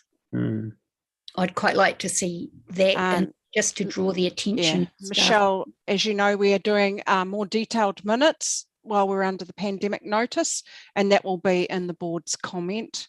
It's not the board consideration. No, so will the people, can I just check that the people that are going to, the traffic people that are going to be looking at it, do they actually read the board minutes, or are they? Yes, there's a section of the board minutes that gets sent to staff with the action point, and staff work with me, and also now have the live stream recording to watch as well. Right. So you don't think it should be noted? No, because we have school children, we have elderly people in that area with the rest home, we have a variety of the community that need to cross Armour Street. And it has been noted in our minutes as well. Right. Okay. All right. Well, thank you everybody for that. And a big thank you to you again, Roger. You're welcome. All right. So did you want to move that, Jake? The resolution? Oh, yeah. Why not? All right. And seconder, we've got Sunita. Okay. All in favour? Aye. Fabulous. That is carried. Thank you so much. Oh, we've got Yanni back. Hello. That's great. Awesome. Thank you so much, everybody. And thank you, Roger. Have a fabulous evening, and we'll be in touch with any updates. Thank you very much. I appreciate your time. No worries. Take care. Bye. Okay. Is everybody good to, oh, Yanni, have you run away again? You're here? Cool. Awesome. Fabulous. Okay, team, if we're all good to move on to back to item 8, page 21 anyway, the Birdsea Landscape Reserve Plan. We're all good to crack on with that now. Yep, fabulous. Okay, so we are going to look, I'm sorry, I've got to bring it back up on my thing.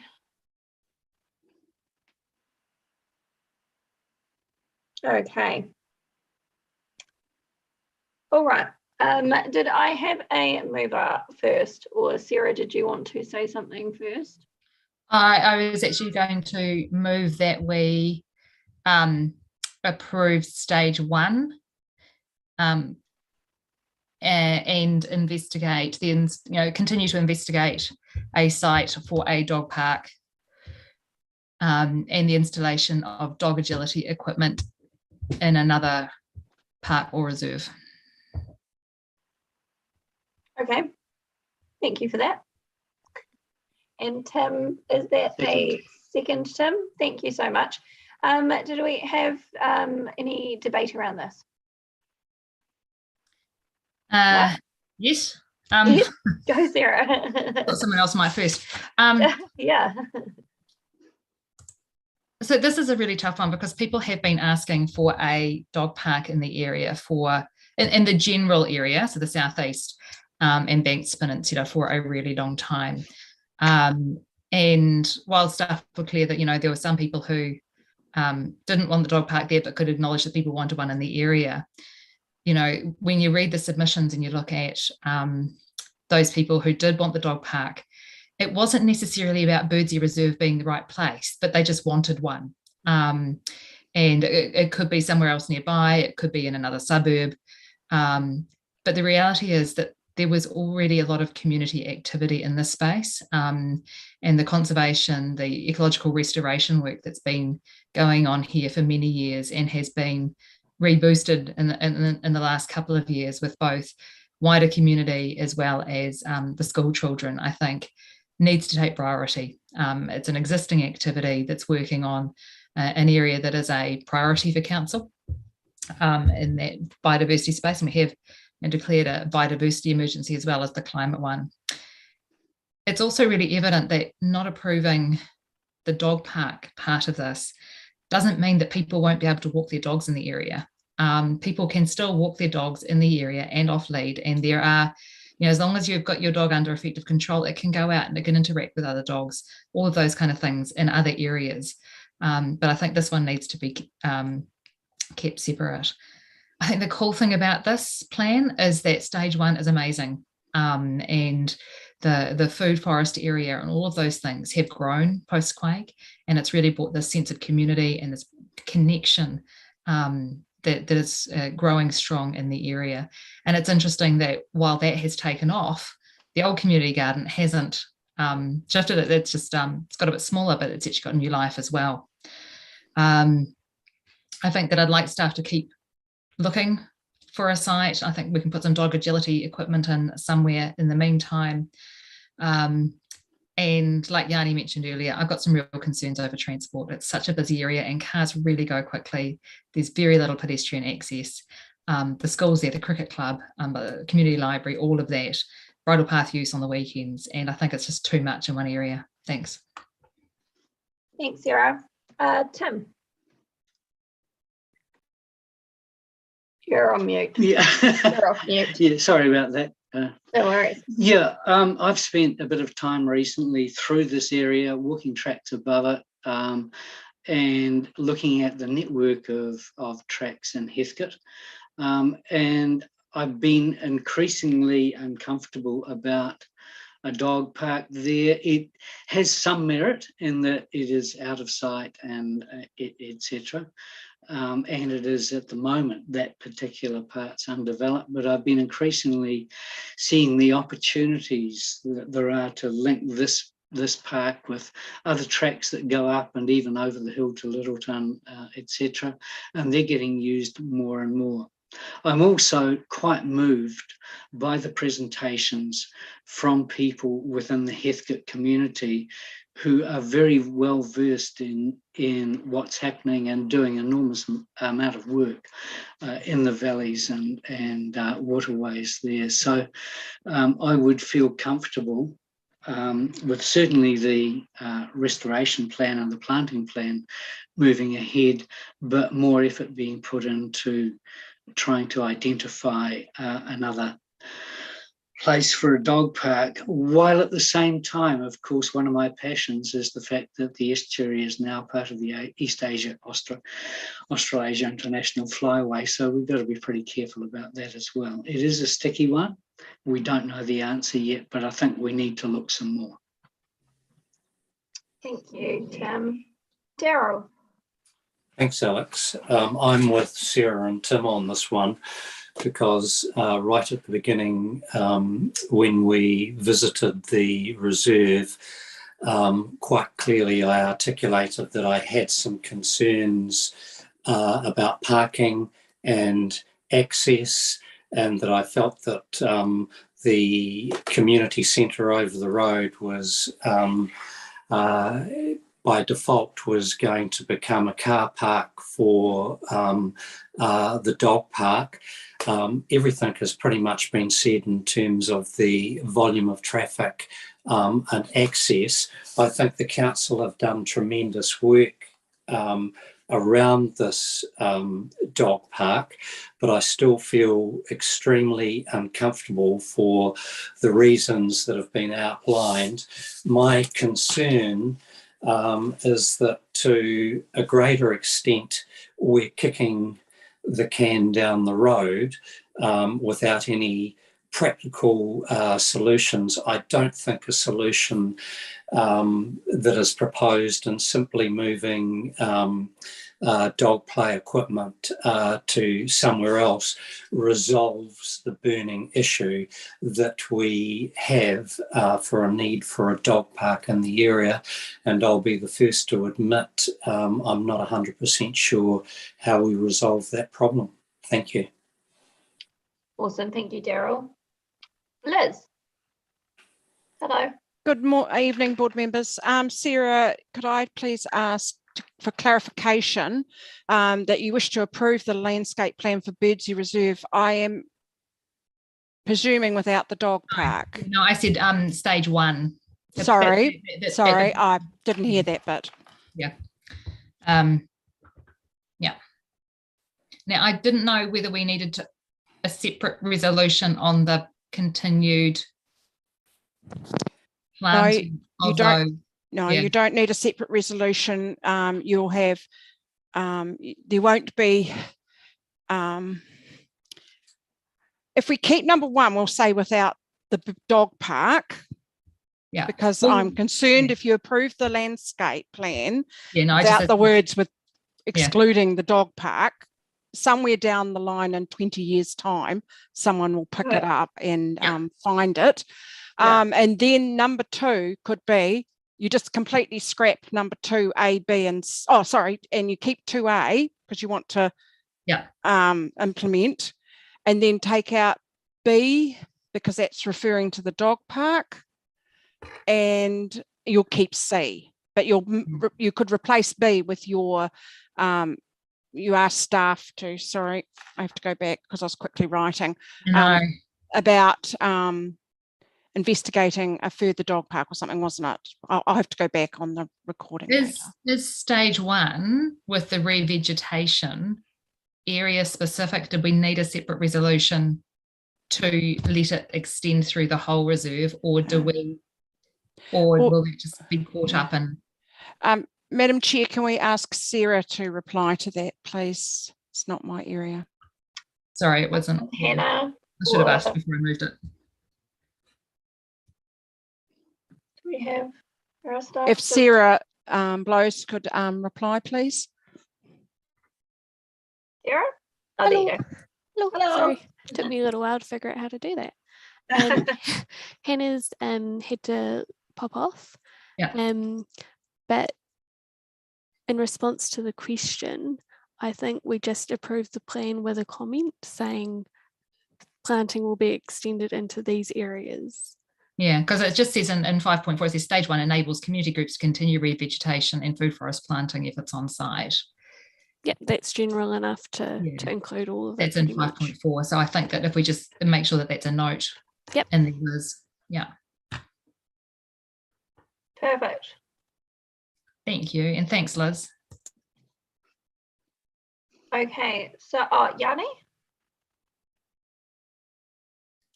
Yeah, thank you.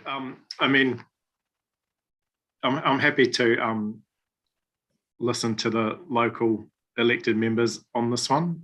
Obviously, you know, I still think there is a strong need for a dog park, but my concern is that it'll be so popular that the safety issues with the limited car parking, crossing Bridle Path Road, and just the general access from the dog park would be a problem. So, yeah, I mean, I'm happy to support what's been put forward, but it does seem to me that we need to kind of be really clear about specifying an alternative, or at least being clear about work underway to get an alternative site. I mean, I'm still not convinced that the Woodhill site isn't a good one, but also the 96 Bridle Path, the red zone. So, yeah, I mean, I appreciate that there's kind of a thought that it would be more of a local dog park. But I think, you know, my sense is that there's a lot of people around the hills that would appreciate a fenced off area to exercise the dogs, and that it would become a destination. And there's some kind of examples, if you look at Six Mill, I don't know how many people have been there, to their wee dog park. Pretty popular. There's a wetlands and then there's a dog park adjacent to it. So yeah, I'm happy to support the local elected members on this one, although I do think the board needs to continue to make it a priority to try and find an alternative site. I don't really think the agility equipment achieves a great deal. Dogs are pretty good at jumping on logs and running around, and I'm not sure that putting agility equipment in somewhere is really a useful thing. I think there's plenty of trails that they can have just as much fun. I'm not quite sure if Liz actually read that bit out, so I'm not quite sure if that got captured anyway. And the continuing to look bit was part of it as well. Yeah, I mean, I'd rather focus on getting a fenced off dog park area, than worry about the agility equipment. Thank you.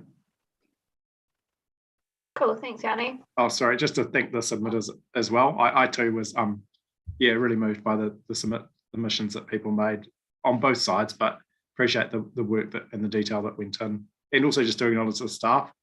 I went to one of the drop-in sessions, and I appreciate that this is a really difficult situation for staff weighing up an equal number of submissions for and against. So I appreciate the work that they've done on it.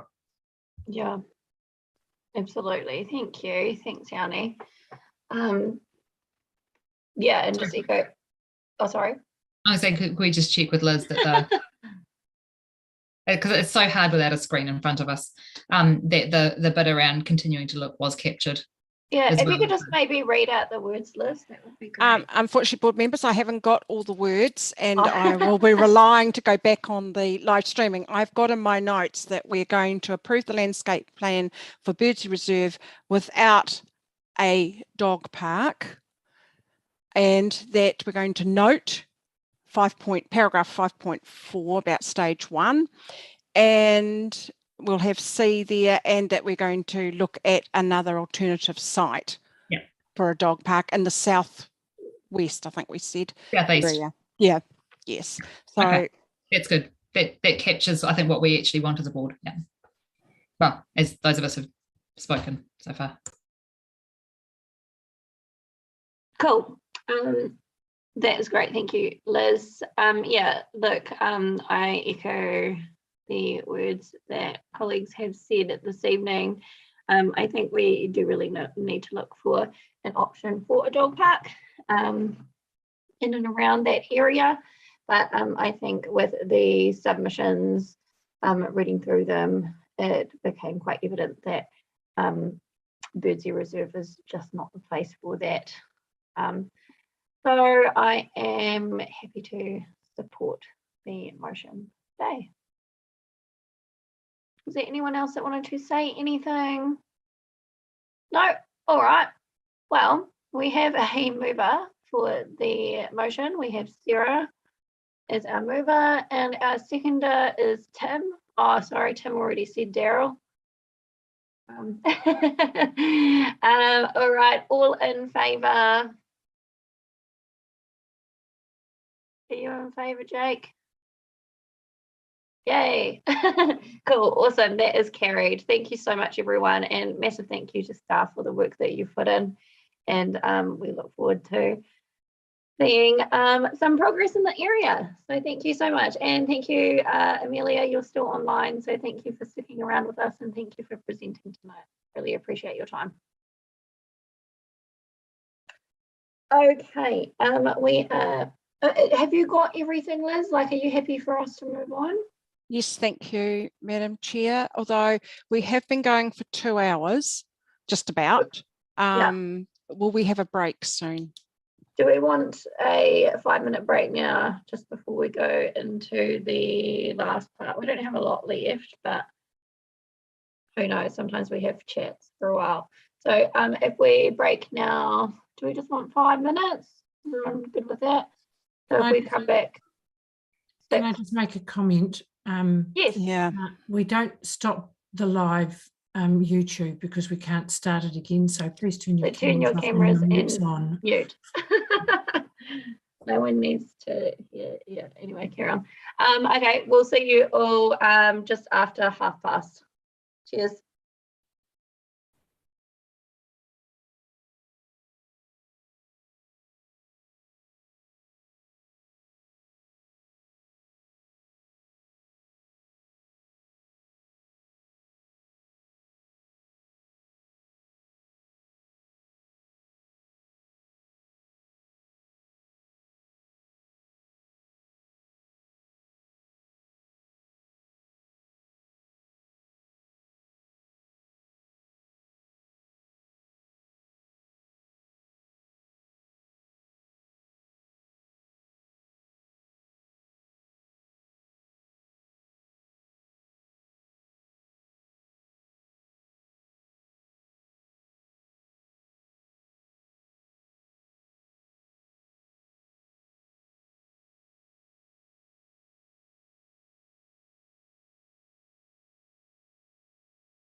Hello.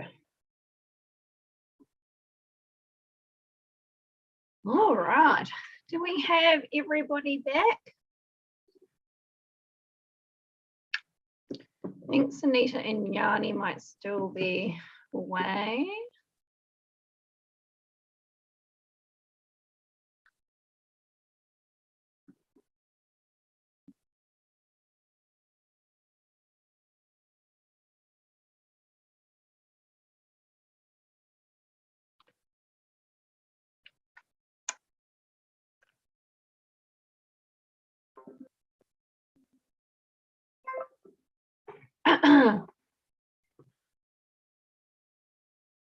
This is exciting.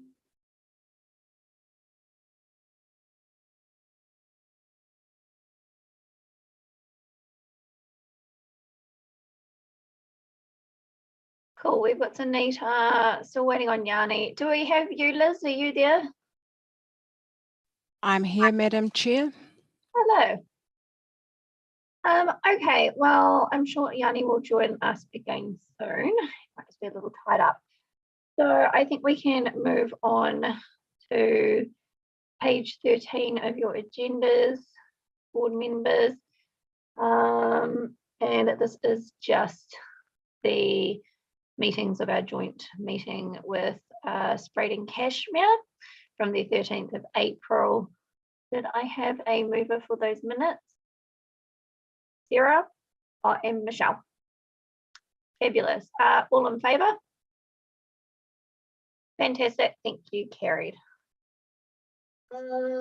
Moving on to page 59 now. So I think we have Sally and Marshall with us, and this is in regards to Charlesworth Street with the proposed no stopping restrictions. Hey everybody, can you hear me? Hi, okay? Sally Ann. Yeah, can you hear me okay? Yes, perfect. Brilliant. That's fabulous. That's a good start. Anyway, so this is my first report for you all. So yeah, looking forward to working with you going forward. Yeah, so Charlesworth Street, we were contacted by ECAN. There's a build out about halfway along the street, and when cars are parking on either side of it, the bus can't get through, basically. Yeah. So they've contacted us, asked if we could apply no stopping restriction. I mean, it seems, I've been out, it's quite narrow. It's a bit of a no-brainer, really. Emergency vehicles won't be able to get through either. So yeah, if anyone's got any questions on it, it seems pretty straightforward. So absolutely, thank you, Sally Ann. Did we have any questions at all for her? No. Yes, Michelle. Just a quick question. The traffic that is parked, is it residents' cars or is it people, other people parking there? Do you know? It's mainly residents. Yeah.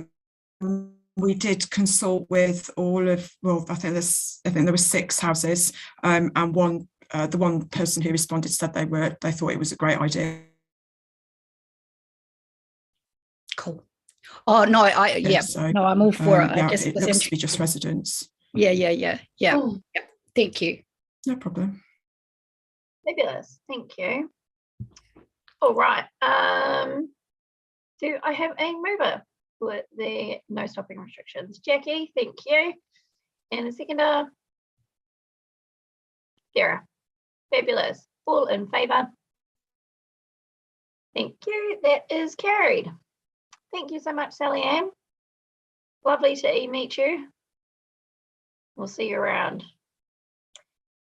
Okay, so moving on, board members, to page 65, to our area report, and we have Arahanui Grace. Kia ora tātou. Basically, you've all got the area report, so I'll take it as read. Just a couple of comments about it.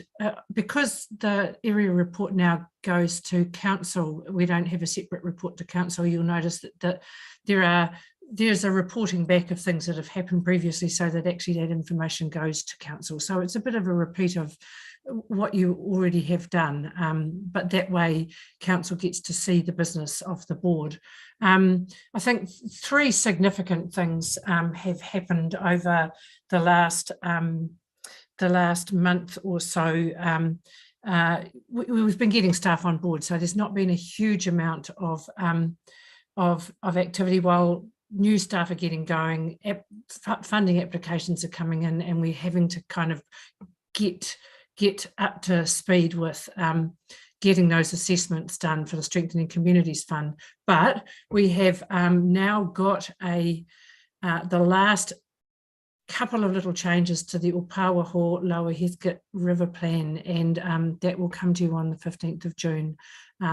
So the marathon is nearly, we're in the last stretch, and we're bringing that to you in June, which is very exciting. And the Working Party is thrilled. They were thrilled with the response that came when they went and spoke with people and in the community, and it looks really good. We've had an amazing Youth Week program, and the Fresh Pool Party was part of that. I dropped in on Saturday night, and there were a couple of hundred young people and their families enjoying a free night at the pool, haircuts, those sorts of wonderful things that young people like. And it was wonderful to see the number of parents who'd come with their teenagers or young teens. And then the Eid Festival, which the governance team did some capacity building with the Astalab team, who came and spoke with the board some earlier on at the end of last year. So, there's been some great activity, and the team has really stepped up. For people who are new into the role, they've done an amazing job. We're also reporting to you our new method for youth development awards. So we've they're dribbling back in again, of course, now because COVID is kind of in a different space. And we're doing, we've got a new means for having those signed off. So they will now come to you in the area report. Other than that, it's all as read, I think. Cool, thank you so much, and thank you for the work that goes into the area report. We really appreciate it. Were there any questions for Arahanui at all around that, Michelle? More of a comment, really. I actually like the way that the area report is done with recapping, even if it's for the purposes of council. I find it quite helpful just to go back over things and be reminded of some of the things that we've done. So it's looking good. Thanks. Thanks, Michelle. Okay, do I have a mover for the area report? Oh, Yanni? I just wanted to get an update on the Bromley transport plan. Okay, so it's in the next area report, but that's okay. I'll tell you now. It's all good. We have met with the folk at the Bromley Community Centre and some of the interested community people. So we've had our first conversation with them. We've also met with staff, and we now have a project manager for the project. So like a significant milestone that we now have a committed project manager from the transport unit working on the plan.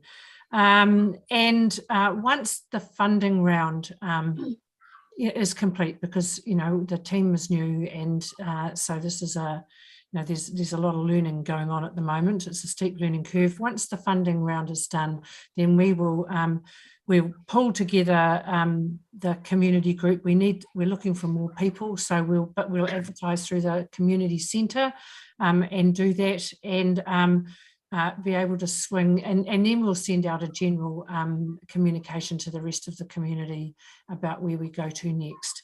It's just required, we haven't had the capacity to do any more than what we've done, but it's about to really get going.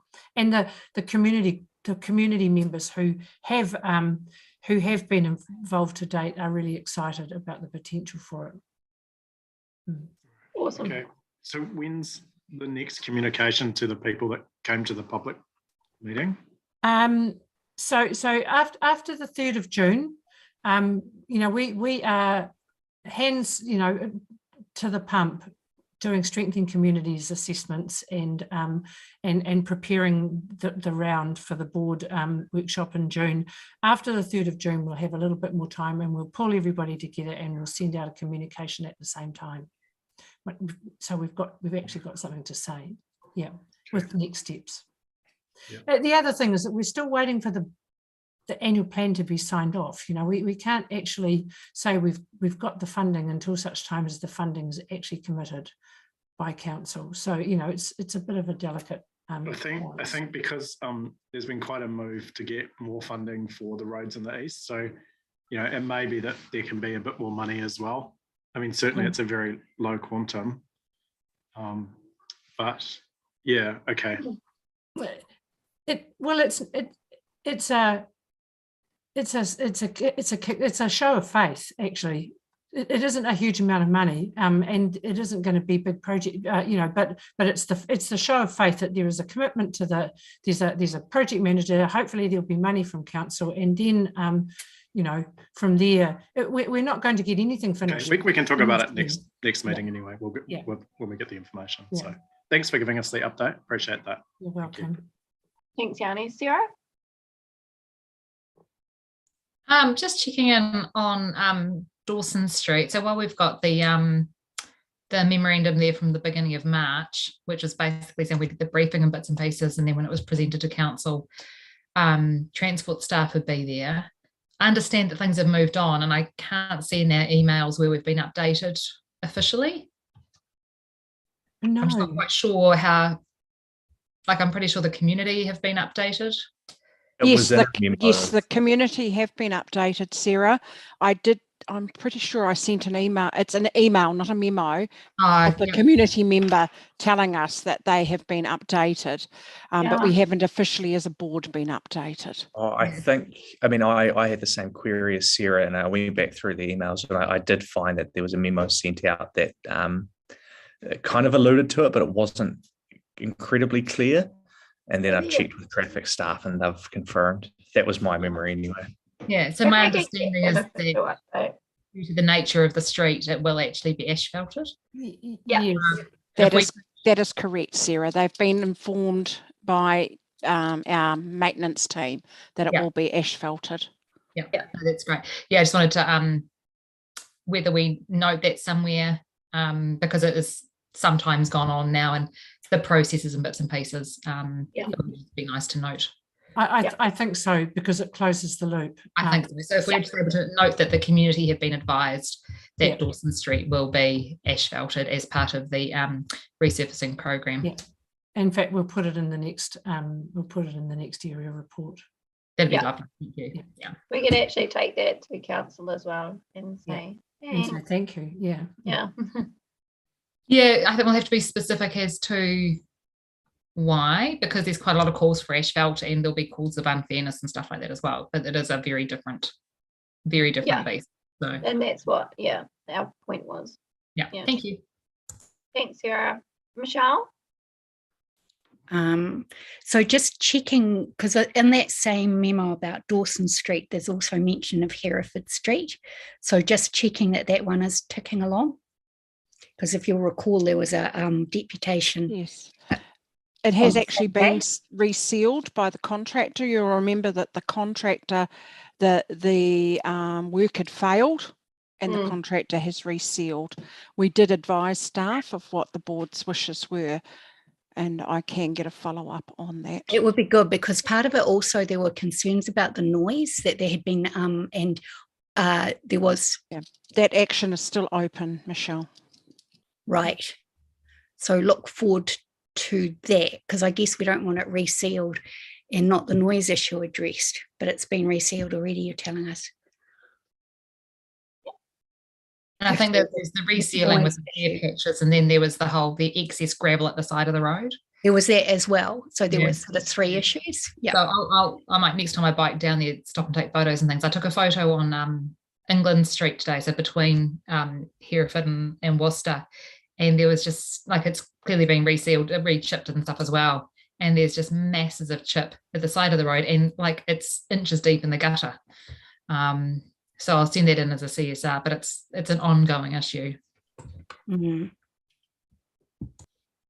Cool.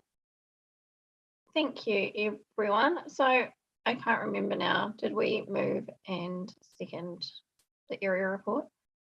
No. Okay. Do I have a mover for the area report? Daryl, seconder, Sunita, all in favour? Fabulous. Thank you. That is carried. Okay, moving on to members exchange. Daryl? Thank you. If we could just go to the photographs, please, Liz or Arohanui, that I sent in this afternoon.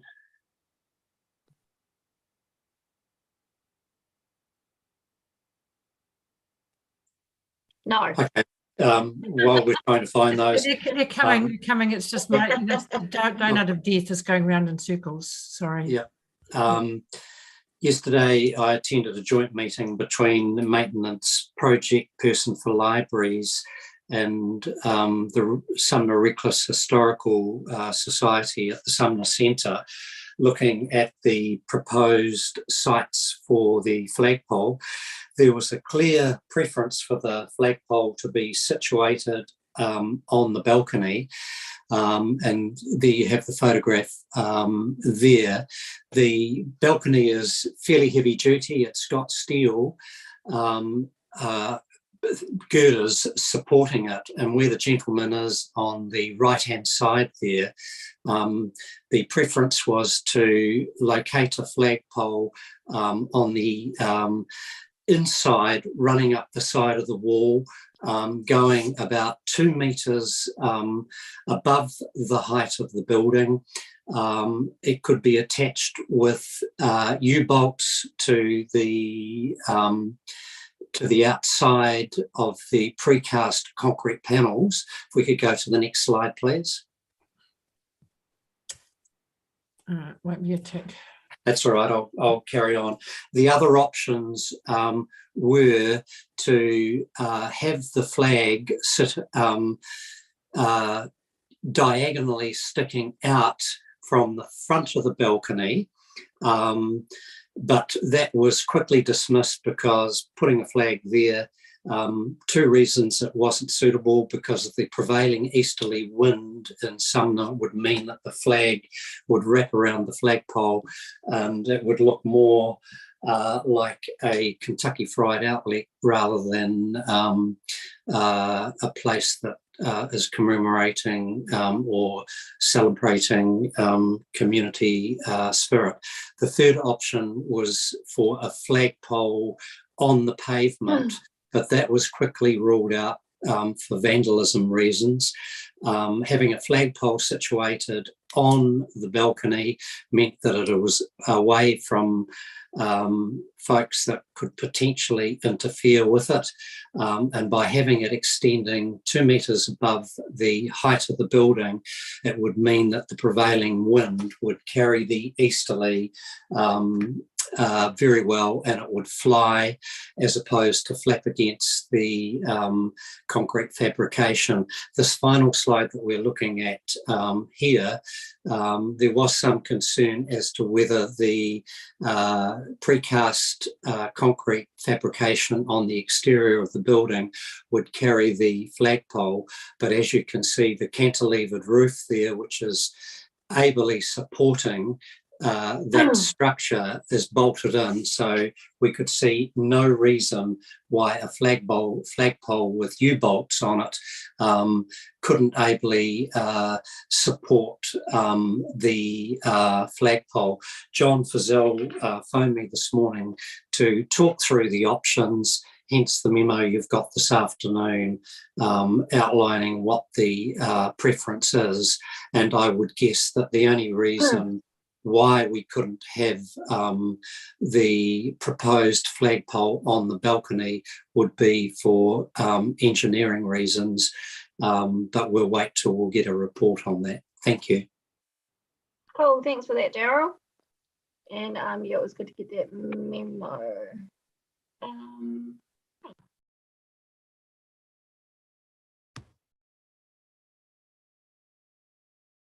Michelle? A couple of things. I would like to get some information about, I've had a question from the community about the OCHT community housing, the tenancies, and whether people are allowed, and to what extent they're allowed to have gardens and pets and that kind of thing. Is that possible? Can we find out that information, Liz?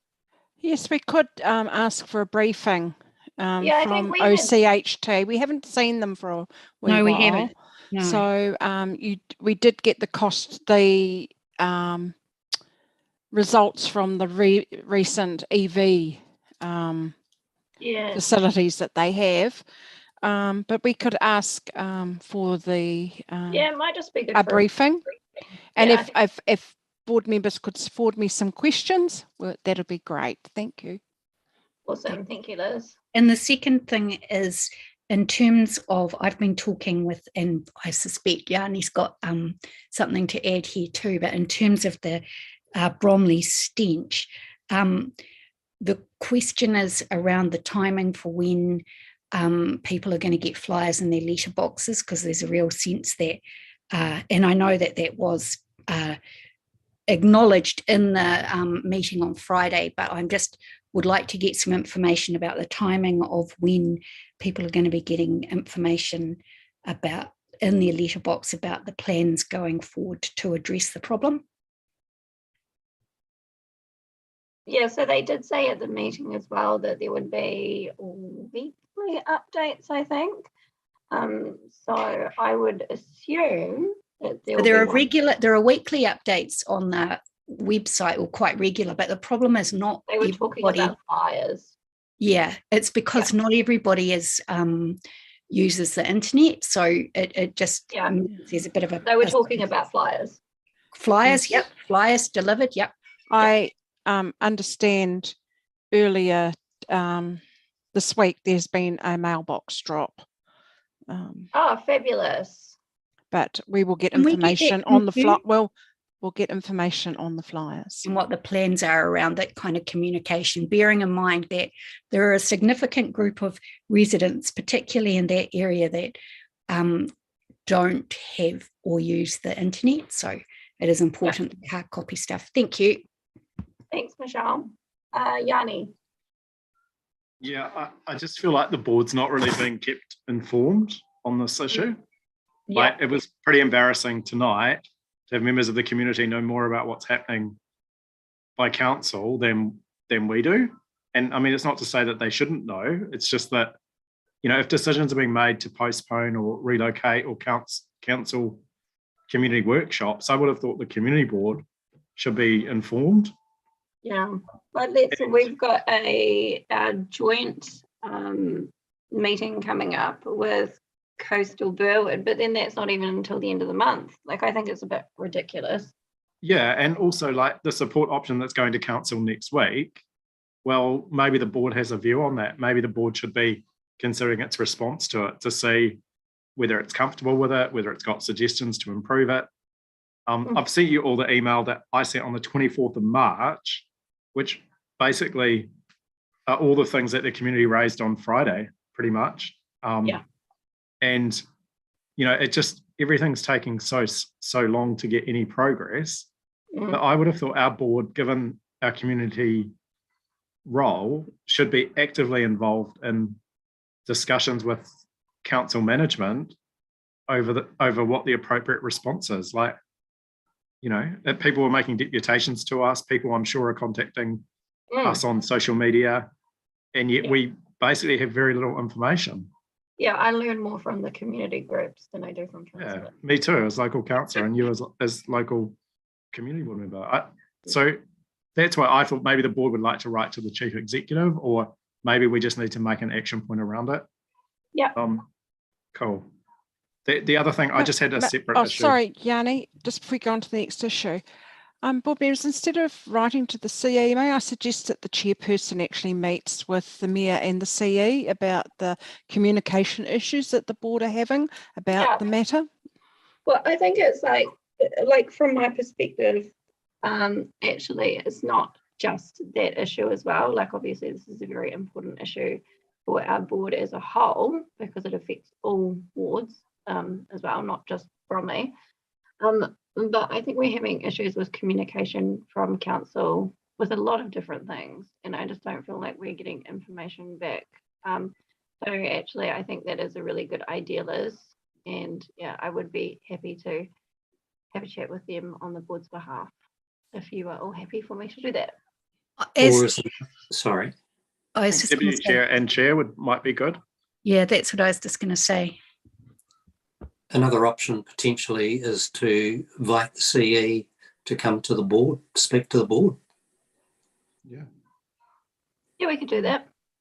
I don't know. I mean, what do I just... We can have a chat with her first, and then if we think it would be beneficial, then we can get them to come and meet with the board as well. Have an initial yes, I think if you're saying the chair and the deputy chair is what I'm hearing from the board, met with the mayor and the CE, sorry, of council. Is that what I'm hearing, board members? Yeah, thank you, Liz. Cool. Because there was a whole bunch of other stuff that happened pre-council as well around community governance roles that like people were just shocked. Like people had no idea what was going on. I don't even think some of the staff did, Gianni. Yeah, no, I mean, I'm not criticizing our staff at all. It's just... Oh, no, that's not ours. Yeah, no, they're all good. It just seems odd that, yeah, anyway, that's cool. I just had one other issue that I wanted to raise. Yep. Cool. Just on Redley Park, there's a real problem. It came up through the working party, and it's also been raised by a constituent. If we can put some anti-traffic, anti-vehicle bollards in Redley Park, because by getting people driving on the park through where the cycleway connection is. Really? Yeah. Yanni, Yeah, Yanni, has your the resident who's contacted you, have they put a CSR in about this? Yeah, they have. Yeah. Do you have? If you could forward me the number, I can look that up. Well, yeah, but I just want the board to try and, I mean, basically what they've been told, we'll monitor the situation, no signs recommended. They will monitor the situation. It's been decided there will be no signage or bollards erected at that stage. But, you know, so the ticket's closed and that's the response. So... My suggestion is if that's that they're not satisfied with the answer that they've got, then they raise the CSR again, they make sure that we get it, and the board chair can speak about it in council. It seems to be a particularly useful mechanism to be able to take this to the monthly council meeting. Things do happen. Right. So do you want, like, sorry, so that's why can the board raise it? What do you want me to do? Because people are contacting me as local councillor. So put in a CSR, let us know what the CSR numbers are so that we can follow it up, and then we will, you know, the board chair could also take it to council. Can we not just get advice from staff over the possibility of installing a bollard? We could, but you've got to give them 3 months to bring it back in. Right. So I would suggest that ages. You'll get a quicker answer if you do a CSR and we chase it up, and then if it doesn't, I mean, we can do all of those things. Well, I think it would be useful because the reality is the person's already done a CSR. Yeah. So can you send us the CSR number so that we can chase it? Absolutely. Cool. Perfect. Good. Thanks, Yanni. Tim. Yeah, I was just going to give a little update from the Coastal Pathway Group Governance Project Governance meeting that I had at lunchtime today. They've just started today a trial of traffic management through to Sumner, whereby the road will be two-way during peak hours, morning and evening. Morning and late afternoon, and in between those it will be one lane with traffic lights, there could be quite considerable delays of up to 15 minutes or so. So they're doing a trial period to see how that goes. They're also doing some periods of working at night. They had enthusiasm from residents of Sumner for them to work at night and get the job done as quickly as possible. And some people around Monks Bay who are most closely affected by noise saying, no, we don't want you working at night. So they're having a trial period at the moment, which they'll then evaluate when it's over and see how it goes. There is a strong preference from the constructors and from the project to be able to do night work because they want to get all that major stuff done of replacing the infrastructure under the road and preparing for the footing for the coastal pathway before the penguins start nesting. And we've already had word that one penguin down on Otago has already laid an egg. So, and the nesting season is guessed to start in November, but who knows with the way climate is changing, we're at risk for that being earlier. So that's just an update on what's going on in case anyone's wondering. Oh, thank you, Tim. Exciting to hear about the penguins.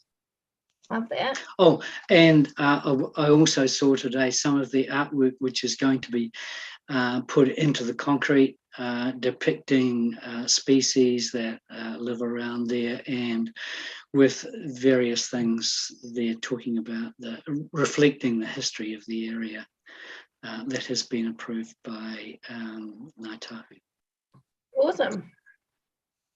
Fabulous. Okay. Nobody else? Nope. Right, I've just put the CSR number through, but I think it would be good for the board to record the request for staff to follow up on the issue. We are following up, aren't they? Yeah, so we can just make a note of that in the board. Yes, I have it noted, Yanni. Yeah, cool. Thank you. Thanks, Liz. Thanks. Awesome. Thanks, Yanni. All right. Fabulous. Okay, well, thank you everybody for your time tonight. It has been a good meeting. So really appreciate all of your contributions. And we will now close with our karakia. Oh, it hasn't come. Yeah. So, is it there? Yeah. Not on my screen, it's not. Oh, no, it's here. Okay. Okay. Ko mutu amato mahi. Mo tēnei wā. Mana ake kite mai. Mato kato. O mato hoa. O mato whānau. Eo kei te orangi. Kia ora. Thank you, everyone. Have a lovely evening, and we'll see you all soon. Too. Thank you. Bye. Bye.